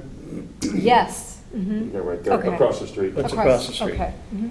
So there's wetlands at the rear of the property, and there was water courses at the rear of the property. Intermittent water course. There's wetlands at the rear of the property, wooded. The house was granted a EPC permit. Subsequently, there was either a new permit or a modification of the permit to expand the yard further into the wetlands, which the agency granted. It was defined with a stone wall as the demarcation feature. That space was put into a conservation easement as well. And an extensive planting plan was applied. Fast forward to about a month ago, or several weeks ago, there was some tree cutting activity in the rear yard that resulted in the loss of 2 trees. It came to my attention, went out to the site, got the tree contractor and the homeowner, walked in and said, what was the deal here? And they said that, first the homeowner, 2 trees, hazardous conditions. I neglected to contact. But not decided, it was his judgment, and he's not a Connecticut No, but that, arborist. no, but. And he's not a Connecticut arborist. Well, but that wasn't, he had contacted an arborist. Arborist apparently agreed with him, not thinking that it was in the conservation area in the wetlands, but they took down 2 pretty weighty trees. Now, I contacted the arborist, and the arborist actually sent me a letter apologizing, wasn't thinking. They took down the trees. Shouldn't the arborist, in a case like that, have to check the land records to see Well, if... they don't check the land records. They're going out and they're Maybe making a they- judgment. Maybe But- they should. Yeah, but, I mean, the reality is that they wouldn't. I mean, most of them, if they recognize that it's wetlands, I'd say, no, a good number of them, but not all the time. But he has forwarded a letter, and he said, here was my assessment of the trees. This one was 75% dead, dropped limbs, broke the fence next door, but other tree was leaning, compromised structurally, and so I do have a letter from them. I sent a letter to the owner, said this was an issue that required at least a staff level endorsement for the taking down of the trees. I gave them permission to retrieve the logs, and actually they did it. They didn't drop the tree in the regulated areas. They went up, they climbed it, they cut it, they lowered the pieces down. So, yes, they did it without a permit. Sent a letter, got something from the arborist confirming that the trees, and the guy the owner is going to supply a restoration plan. Now, of course, I mean, you can approach these things in 2 different ways. You can go out and you can say, this guy knew because he had 2 prior permits with the EPC, he should have known. And you could The homeowner, and you should have contacted staff, because, again, we will not tell somebody who, if it's a truly hazardous tree. Our process has been, and even my process that was in Stanford was, again, a tree or 2, hazardous tree as defined by an arborist, and they go in, they do the minimum necessary to cut the tree, meaning don't cut a 30-foot wide swath to get to the tree, but minimum necessary, flush cut it, remove all your debris, no excavation of Right. the Stump. stump. Mhm. That's our kind of process established, again, here with my predecessor, and also the same thing that we did in Stanford. The question is, how do you approach these? Do you approach it with, this guy knows, issue him an order, have him come before the board? You could do that. Or you go there and say, you messed up. Don't do it again. Well, it's not even don't do it again, it's, you have to restore it, Mhm. and you got something from a legitimate arborist who clearly stated he made a mistake and should have actioned, and it's not going to, Did you get did you see or get confirmation from the arborist that the trees were diseased? Yes. Or, okay, so in the opinion of the arborist, the trees were hazardous? Yes. I got Okay. a written statement from him, a Okay. little letter, and Okay. I haven't shared it with anybody. So yet. had you gone out into the field, you might have made that determination yourself and the trees would have Well, I come wouldn't have down. made the determination. I'd rely on the arborist who knows how a tree grows and how their structure Okay. is, would have done it that way. So, but there's different approaches to it. It's one, do you cite him because of his prior knowledge? Mhm. Or What do you mean cite him? Yeah, what do you Did he s- get what is- fined? when you no, cite there him, wouldn't be that. If you wanted to have him come in, I would have to issue a cease and desist order. Okay. I'd petition you first and say, what do we do? Cease and desist, the trees are gone, Yeah. right? Right. But, it's from maintaining a condition that is contrary to the regulations. So, So there's really no legal ramification or fine if they do this? well, I mean, That's, what does the wetland regulations So- do? But people have been fined. so But this is how it works. If you conduct an enforcement action, Okay. there's a multi-step process. If you go into a formal enforcement action, petition the members, outline what the conditions are, authorize you to issue a cease and desist, you have to have a hearing on the matter within 10 days that you issue the order. And then what comes out of that cease and desist? Don't do any more work and come up with a plan of corrective Work action. on building the home, or No, don't talk about cutting, even cut, tree removing cut. trees and stuff, conservation. So this was, this was an applicant, this is my memory, this was an applicant that came to the commission a year and a half ago, maybe 2 years ago. And they had purchased the home, and they wanted to have a level backyard. And they wanted to perform these activities in the regulated area. And But it was a conservation easement, as I recall. there was also a conservation easement on the property. Existing, Correct. Yes. okay. When that property had been subdivided in, I'm not sure when, but it was, this piece got a lot of the conservation easement. Okay. And I forget, Rick, correct me if I'm wrong, as I recall, it was like 60 or 70%. And you were on the commission at the time. And so it was a huge piece, and he wanted to take, and, because there were some boulders that defined the conservation easement in his backyard, and he wanted to move the boulders so he could have more green grass, so he could play catch and a football in there, okay? So that was the deal. Now, as the Conservation Commission here, we are the stewards of the conservation easements. And so typically it's, the conservation easement is defined, and we can, as a consensus commission, make exchanges on the conservation easement. If they asked, I mean, if Well, I mean, no, they have to yeah. propose it. Yeah, Okay, I don't, I'm not going and asking them to change it, because as far as I'm concerned, the conservation easement is fine. It's defined legally, it's on the land records, and there we go. Now, if someone comes up to us, and we have had that a couple of times in the past 10, 12 years, where people said, well, I'll tell you what, I want to make you a deal. Okay? And typically when people come and say, okay, I'll listen, doesn't mean I have to accept anything, but I'll listen. And so what happens is they know that they have to make an attractive proposition for us to say yes, because otherwise we do not have to change Okay, we do not have to say, oh, because you want this, you want a backyard to throw the football in. No. We can say, I'm sorry, you know. And so, there was a very famous case on Mansfield Avenue where the guy had this, had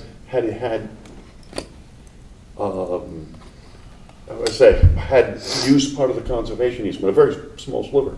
And he offered to say, listen, can I trade you this, okay, for another piece of conservation easement he had on his property, and it was like 5 times the size.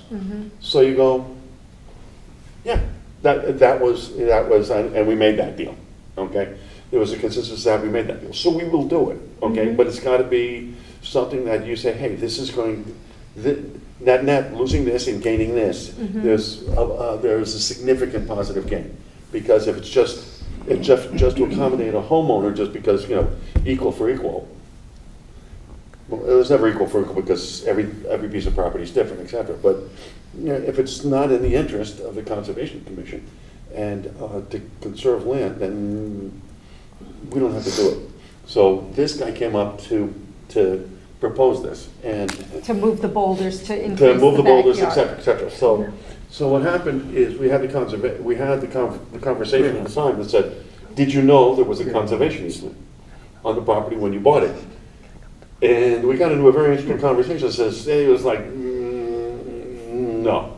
So I said, well, okay, then you have an excellent lawsuit against your lawyer, okay, who has to legally advise you, and your real estate agent who sold it to you, because you have to know that there's a conservation easement there. And you have to know what that means. And you're, you know, obviously an intelligent person to be able to ask and say, oh, what does that mean? Okay, and they should explain it to you. So the guy went from that, so he obviously knew. Okay, he obviously knew what was going on. And so he came back and tried to negotiate some other stuff, you know, some other pieces that he could trade, et cetera, But he had, I forget what percent of his lawn, what percent of his property is conservation easement, but a lot, okay? Because he's the one that, when you cut up a big piece of property, there's always something that has conservation and this was the piece that got it, because it was basically unbuildable, okay? You would not want to extend your house back in there. So anyway, that was what it. So to Michael's point, he knew it was conservation easement because he was here, okay? And so the question is, did he go back? Now there was something about you mentioned the sewer. Right, so there were already regulated activities taking place in the conservation easement to clean out a sewer line or something, correct? No, there was, well, not to clean up. Well, there was work ongoing. A separate and distinct, that happened over the last 6 months. There's a property that is behind this property that were suffering sewage backup into their house from a sanitary lateral. Oh, wow. They went out, had it cambered, and found that the lateral was pinched, pushed the toilet, goes back into the house. It just so happened that the lateral ran from the back house through the front house's property.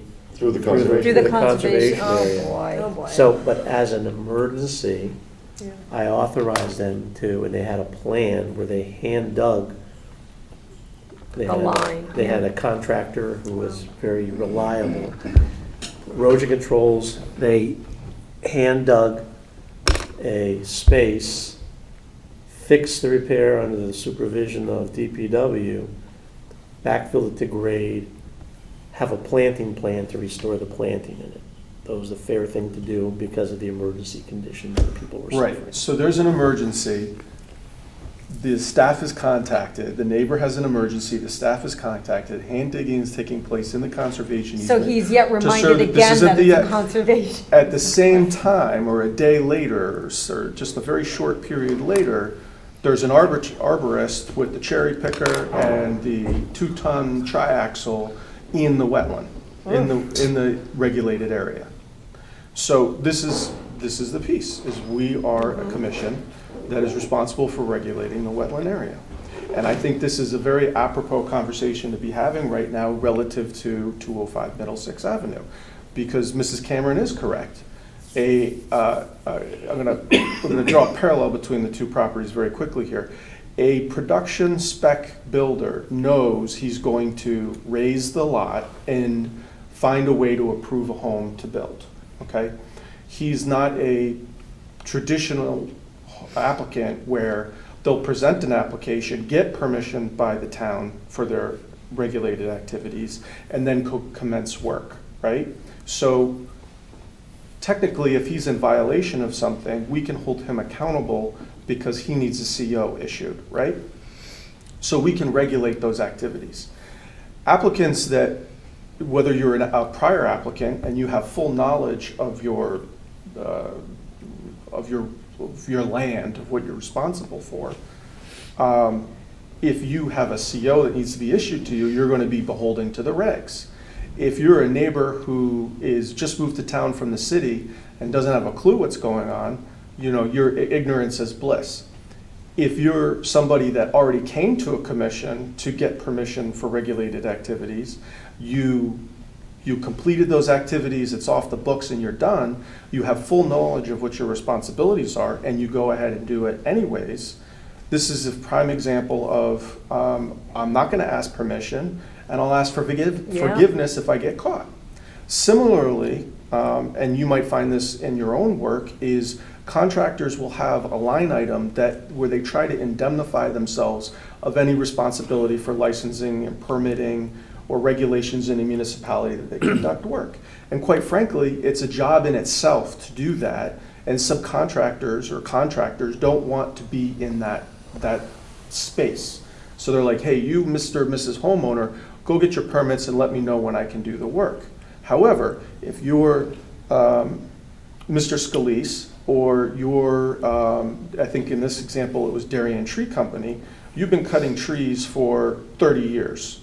You know if it walks like a duck and it quacks like a duck, it's a duck. It's a regulated area, it's a wetland. What were those guys over there doing in the way back of the conservation easement, hand digging with shovels to try and fix something, and I'm now rolling heavy equipment into the conservation easement. So the point is to what Mr. Wright was just saying, it's like, hey, wait, aren't we supposed to be protecting, this is our charge, we're supposed to be protecting conservation land and regulated areas and wetlands. When someone just flat out violates, are we looking for them to volunteer to come back to the commission and say, hey, I shouldn't, no one's ever going to admit that the tree was healthy. No one's going to admit that they made a mistake. And so we're waiting for someone to voluntarily come back and say, okay, I made a mistake, and what would you like me to do to fix it? That's never going to happen. That's why we do have specific tools that we can deploy to remedy these issues. And I feel, I feel that if, look, for better or worse, it's just an agnostic event. I don't know what a citation does, but I believe that the arborist should be served a citation. I'm willing to bet it's going to be the first and last citation he ever receives. And anytime that he ever has a question as to whether he should be cutting a tree down in a regulated area, he can very easily pick up the phone and call our town. And that's what makes Darien so great. You call Greenwich or Stamford, sorry, Rick, you might be put on hold for a long while, and it might deter someone to get permission. But I don't feel that's the case here in Darien. I think our planning and zoning department and our building department have a very accessible means of communication. So I feel, and I think it's fair and just, that the arborist is cited. It'll be the first and last time that he does that. I would also say that the arborist that cut the tree down at 205 Middlesex, that might be a conversation. I also feel that the applicant should be served a cease and desist. And why should that applicant be served a cease and desist? Because then they have to come back to the commission, and they have to, and I don't know how that works, retroactively apply for a permit to remove trees that were already removed. Yeah. And then at that time, the applicant is presenting a mitigation plan for their activities. I saw the tree. I don't, in my observation, I don't feel that, I saw a material amount of the tree on the ground. I can't say I saw what it looked like before. It did not look like an unhealthy tree to me. The big one, the 40-inch tree? No, the two, I'm not referring to, I'm referring to 121 Leroy Avenue. Oh, okay. Uh-huh. Okay, so, I'm probably, I feel like I'm not looking to police my fellow neighbors. I'm looking to protect our conservation land and our wetlands. And this is a very good example of someone where this information is very nascent. They were just here in front of the commission. And so it is an example of, you know what? I'll just go and do the work, and let's see what happens after. And I just don't feel that's acceptable. Is there two homes that are being built by the same owner? No, it's just this That's across the homeowner. street. That's across the street. It's across the street. She's only using it It was for just to give you a location. Yeah, because I Okay, didn't so- know so- where. No, it's not that. No. It's across the street. I think it's a plot where it was divided and 3 houses were built on it, if I'm not mistaken, like Yeah, 25, 30 years ago. Correct. there we go. Do we have any record when a citation was ever given for cutting a tree down in an area they shouldn't have in the town? Is anybody? And what Yes, does there a was one. citation There's mean? no, there's no- really no- There there's was no one- such thing as a citation. It's almost like No, we no, need. it was not a citation. There I mean, was a is it cease like and desist. printed somewhere? There was a cease and Yeah. desist, and Okay. it's a very famous property because it's 123 Delafield.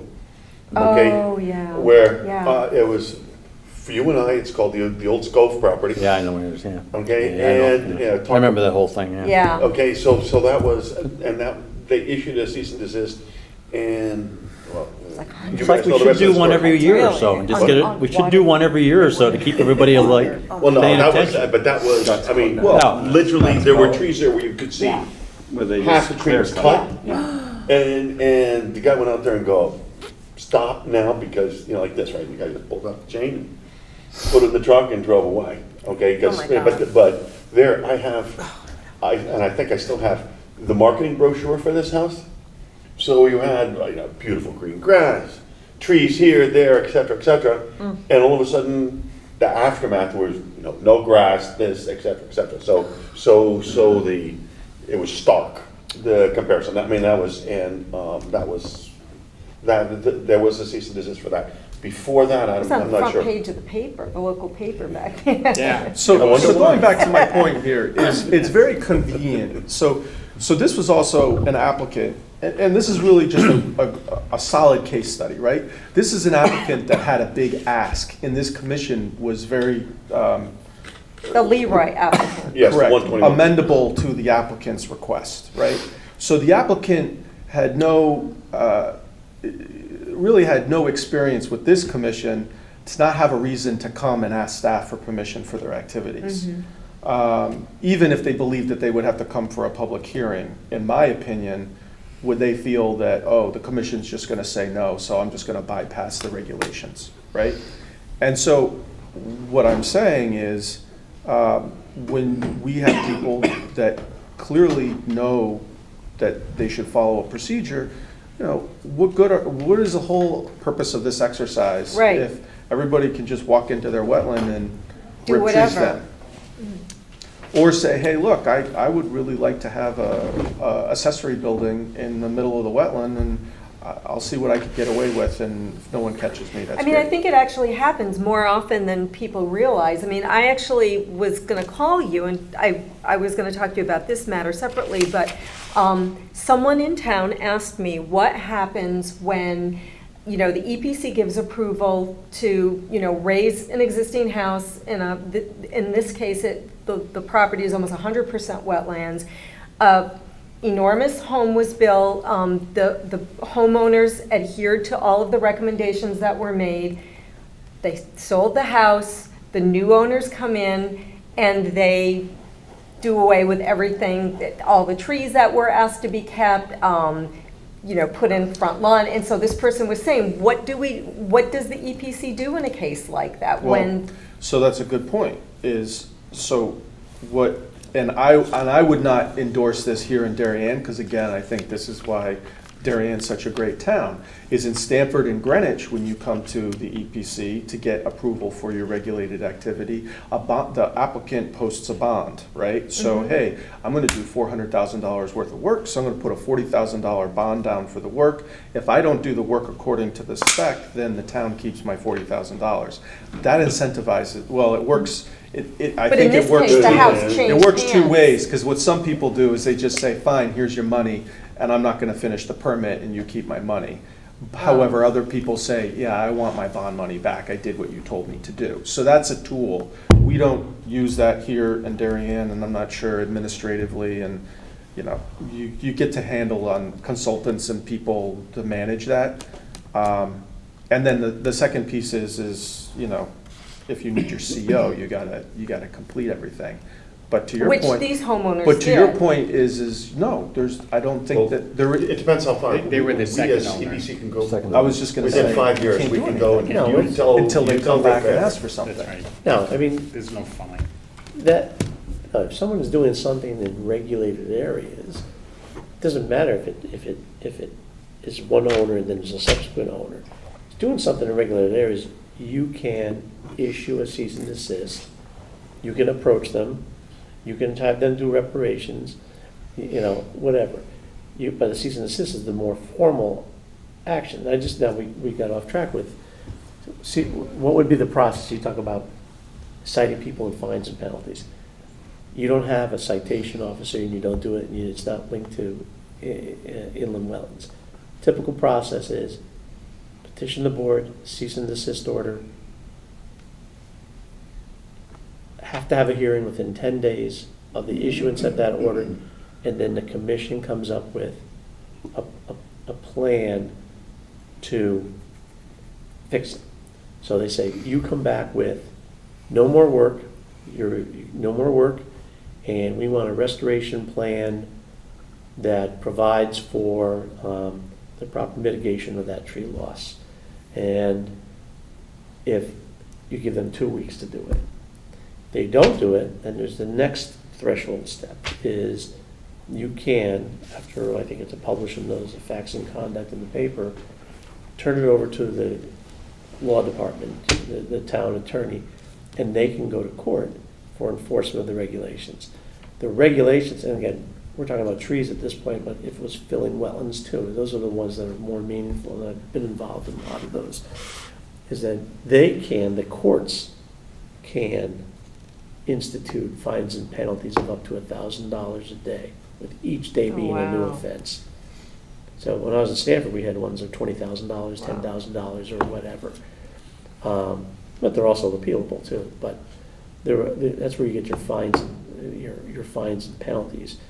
But it's a discussion worthy that I'm glad we're having it, because, you know, as a staff person, you need some direction. So do you? And we have things all the time. People are calling up, what's this person doing over here? You go out there, you say, oh, you're in regulated areas. You know, stop work and come and tell us what you're doing, and then you kind of sort it out. Right. Do you take this tactic A, which is you messed up without making a determination of what their motives are, but you messed up, you need to fix it, and a lot of people do. There was something when I first started here, over on Little Brook? well, Little Brook? North. Okay. Where, Just north of Metro North. yes. Yeah. Yeah, Little Brook. And of all places, right in that area, there's so much Oh, where they- trees being obliterated left and right over there. But messed up. They came with a restoration plan, and actually Stephen Danzer did it, and Tracy did it. And they implemented it. It was restored the space, and the matter went away. Right? I mean, in terms of, and they cleaned up the debris and anything else. You can also take a more hardline approach. Direct me to do that.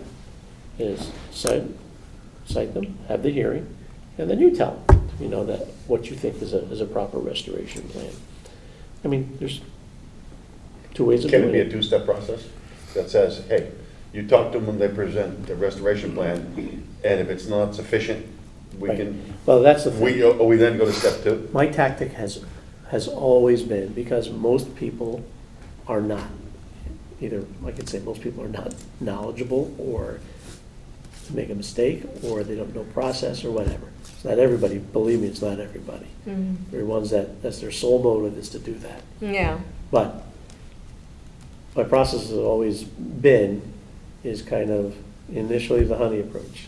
Yeah. Is call them first, send a letter, drag them in, this is what the problem is, how are you gonna remedy it? I'm gonna give you a deadline. If they don't meet the deadline, then you go to the formal enforcement Yeah. action. But it's a different, everybody has their way of doing things. And again, that's certainly understandable. Somebody's been here twice before. Yeah. They're involved in other things. Did they know? Yes. Yes. Did they think cutting the tree was an issue? Maybe. Probably yes, but maybe. Did the fact that the arbor stole was hazardous skew his judgment? Maybe. But again, I'll look to you guys to see what you think the proper tactic is, and that's what we'll do. You're entitled to. Well, Bill, what do you think? Trees in this town are not valued like we want them to be. Well, I'm not gonna get into the tree commission thing. Yeah. No, you shouldn't. ask me. No. This is the Environmental Protection Commission, and we could talk as a Conservation Commission. But No, I'm talking about trees. Trees, et cetera, et cetera. Trees in our area. No, that's a tree commission. You can take that up with No, with trees the in first our area, selectman. trees in our area. No. I'm not gonna disagree with you. I don't think we want, I think the But biggest there's- problem is, it's a pain in the ass to go and get somebody cited, a citation, a fine, and our town doesn't like doing that stuff. So we're gonna have to accept some of that stuff's gonna be done deliberately, and we can still, you could still, or somebody in our organization could still get on their case, but it's happening all the time. But you'd be surprised, the neighbors around here will, if they see something, they'll say something. Okay, and it's been my experience that people will go out and say something, whether it's us driving by, okay? Right. Whether it's us driving by and seeing, what's that?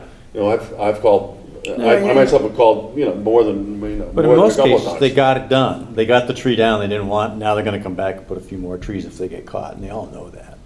So I think that's. Yeah, but what you can do then is you call them in to say, okay, so how are you gonna ameliorate the situation? No, it'd be better, yeah. You gotta Okay, poke them in the eye a little bit. There's the most famous tree, which is down off of Nearwater, where where the neighbor cut it down at 2 a.m.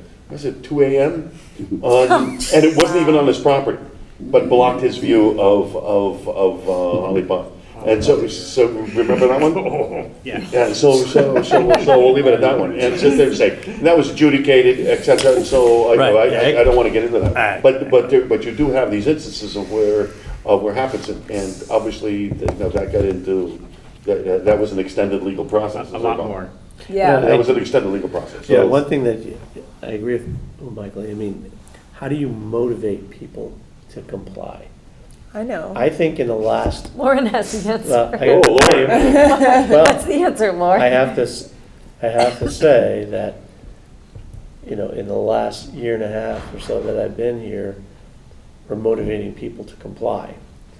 Is that actually doing inspections and the whole bit, where, quite honestly, there wasn't a lot of enforcement That's previously, or plan review, or those kinds of Just things. you showing up is a big step forward. Yeah. There is Yeah. also, and again, the commission now, in the last year and a half, has been way more sensitive to trees and having professionals of a certain skill set to evaluate them and come up with plans for the protection of trees of value on property. So that's a wonderful thing that you're doing, that you've adopted. Lord. But what I do agree with you is, what else do you use? I've always found the most effective thing, and Michael's right, is when there's leverage involved. The CO in those kinds of circumstances is the most effective thing. If you have everybody in line in this building that says there will not be a CO till all the EPC conditions are approved and that they follow the plan to a T, that's really the most effective. Because then they're here. Can't come in. They're here speaking about, oh my God, we need a temporary CO, a full CO, blah, blah, blah. Other things that we did in in Stanford was performance sureties. Everything that came out Was of the what? performance bonds. Ah. So we had a very well-defined process. We only took two things: a performance bond by an insurance company, and it uses the city's bond form, and there was no negotiation on that. That was it. It was the city's bond form. And there was one for planning board, zoning board, and the EPB. And they only got it back when they completed And they only got the it back when they conditions? successfully completed things. And you had to be, certainly diplomatic in what you were doing. You want to do things relevant to you, like landscaping, drainage, those kinds of things. I also took checks and had a whole fund set up and reviewed by law. Is that essentially you have to have a system, you have to notify them that there's no there's not going to be any interest paid on this thing, and that this is what the purpose, and then when the thing is successfully completed, the city of Stanford would actually issue a check, and they cash that check, and then they issued a check out of this thing, and then very limited people had access to it. But that was a second layer of motivation. The other thing to move projects along is that we had an annual compliance fee. So it was equivalent to the application fee. Moving projects along, you had a project that you paid a $2,000 application fee. You paid that $2,000 in year one. Year two, you have to pay $2,000 again. Oh, it moves right, you towards yeah, right. getting the thing done in Mountain and Lincoln. Right. So there are things that you can do, but you have to be willing to dedicate the resources to do it and have the system set up and have the right people in charge of the systems. But I mean, on building projects, CO I've always found to be the most effective thing. Right, but in this example, a cease and desist. You're continuing this discussion for how much longer? Let's put a wrap on it. We're at 35 minutes. Go ahead. No, well, I'm just saying, in this example, the tool is, I guess what Rick is saying is the cease and desist, which makes the homeowner come in and say, this is how I'm gonna rectify the problem that I caused. But it's done already. The trees are down. So is there something else that they're doing? What are they ceasing and desisting? The activity that they already completed. That they completed, right? So you can't cease and desist. Yeah, but something there's that's a trick, completed. it's from maintaining conditions that are contrary to the regulations. So, that's how you drag them in and say, Town well, council. it's already done. Big deal. Well, the contrary is that there was vegetation removed. But again, do you go there and, as a staff member, say, notify them, go there, notify them, get the history behind it, and then get a restoration plan, and if you feel it's appropriate, the matter never gets to you and goes away, or is it more prudent to bring them, issue a cease and desist and go through the hearing process, and you guys ask for the restoration plan? My opinion is, you've taken a bad case where maybe a cease and desist was actually good. In most cases, okay, you should do what I think, which is to call the homeowner in and say, hey, no, okay, the tree's down. You can't scotch tape. You can't scotch tape the tree back into position. But what we're going to have you do, voluntarily, is you have to come up with a restoration plan. Okay, and I don't like this. Oh, you don't like it? You don't want to do it? Then you come down harder with to where you can enforce. So what has the applicant done, or excuse me, what has the homeowner done so far? So far is... I vote to adjourn whenever that comes up, I'm out. Okay. I mean, we're in process. So the process is, I sent a letter, they've called, they recognize it, the arborist wrote me correspondence saying, apologize, screwed up, should have known better, and, but the trees were in hazardous condition, and he gave an assessment of what the trees were. And the second part is, he's got to provide a restoration plan. Heard from that owner, and says, yes, hired land tech. They're coming out, they're gonna do a restoration plan for cement. And we'll take a look at it. Yeah, I think there's a lot that we ask of you, and I think part of what we ask of you, Rick, is to use your discretion. And you know, when there's inadvertent violations and when there are bad actors, and, you know, I think, you know, telling a homeowner we can do this the easy way or we can do it the hard way is probably a good statement to start it out with. Okay, anybody else? No, that's good, this was good conversation. It's always very nebulous about how we handle this stuff. I don't want to belabor the point, but I Okay. agree. I agree if we make an were to make an example, it would, you know, make it clear that we're setting a precedent and you can't do this. Okay, 'cause right now that's not clear. we did with the tree cutting company, okay? The guy wrote a letter, et cetera, et cetera, et cetera, and he gets it, okay? The homeowner, okay, we're trying the easy way, okay, which is you gotta do a restoration plan. That's gonna cost them money, okay? Just to hire inland tech. You would know this better than anybody, okay? Just to hire inland tech's gonna cost them, it's gonna cost them money. And then they're gonna come up with a good and acceptable, hopefully, restoration plan, which is gonna cost them a lot more than it costs. Yeah, but do we ever put like the story of what happened out there for the community to No. see? No. You know, like not name the people, not name I'm not gonna go out and names. say, I would, I don't want to have the person wear the scarlet A. You know, not Okay, name names. I'm not to suggesting publicly that. shame I'm somebody. No, okay. suggesting that if, you know, we were to put examples out there, you know, you could say, did you know, like, you know, social media? Well, did no, but you know the best way- If you do this, this is gonna I happen. get what you're saying, but you know the best way to do that? It's with the contractors, because the contractor's Yeah, gonna that- say. yeah, that's Darien- what I'm saying, I think it was Darien Tree Company, he's gonna, his client, his homeowner, he's gonna like, yeah, I never he wanna can go to advise that homeowner again, or that homeowner's gonna go have a cocktail party. Or the tree guy's gonna come back and go, hey, you know, I just had to do this. Right, I'm not You gonna see that do tree there? Yeah. Not Okay, gonna touch it. that is, Right, so right. there's a limited number of tree companies around here. And if the guy wants to continue to do tree business around here, the guy that did 123 Delafield knew it, okay? Knew it, he had a reputation for, let's say, doing gray area sorts of stuff. And so, you know, so whenever his name comes up, you know, the hair on the back of my neck goes up. It's just, you know, okay, what'd you do, et cetera, et cetera. So there's certain things like, you know, if you fool me once, okay, fool me twice, it's not acceptable. And so you would go out there and say, hey, you give them the benefit of the doubt the first time. The second time, you don't give them the benefit of the doubt. You say, hey, you know, how many times do you need to be reprimanded for something like this? So anyway. Motion to adjourn. Seconded? Second. All in favor? Aye. Good night, Channel 70.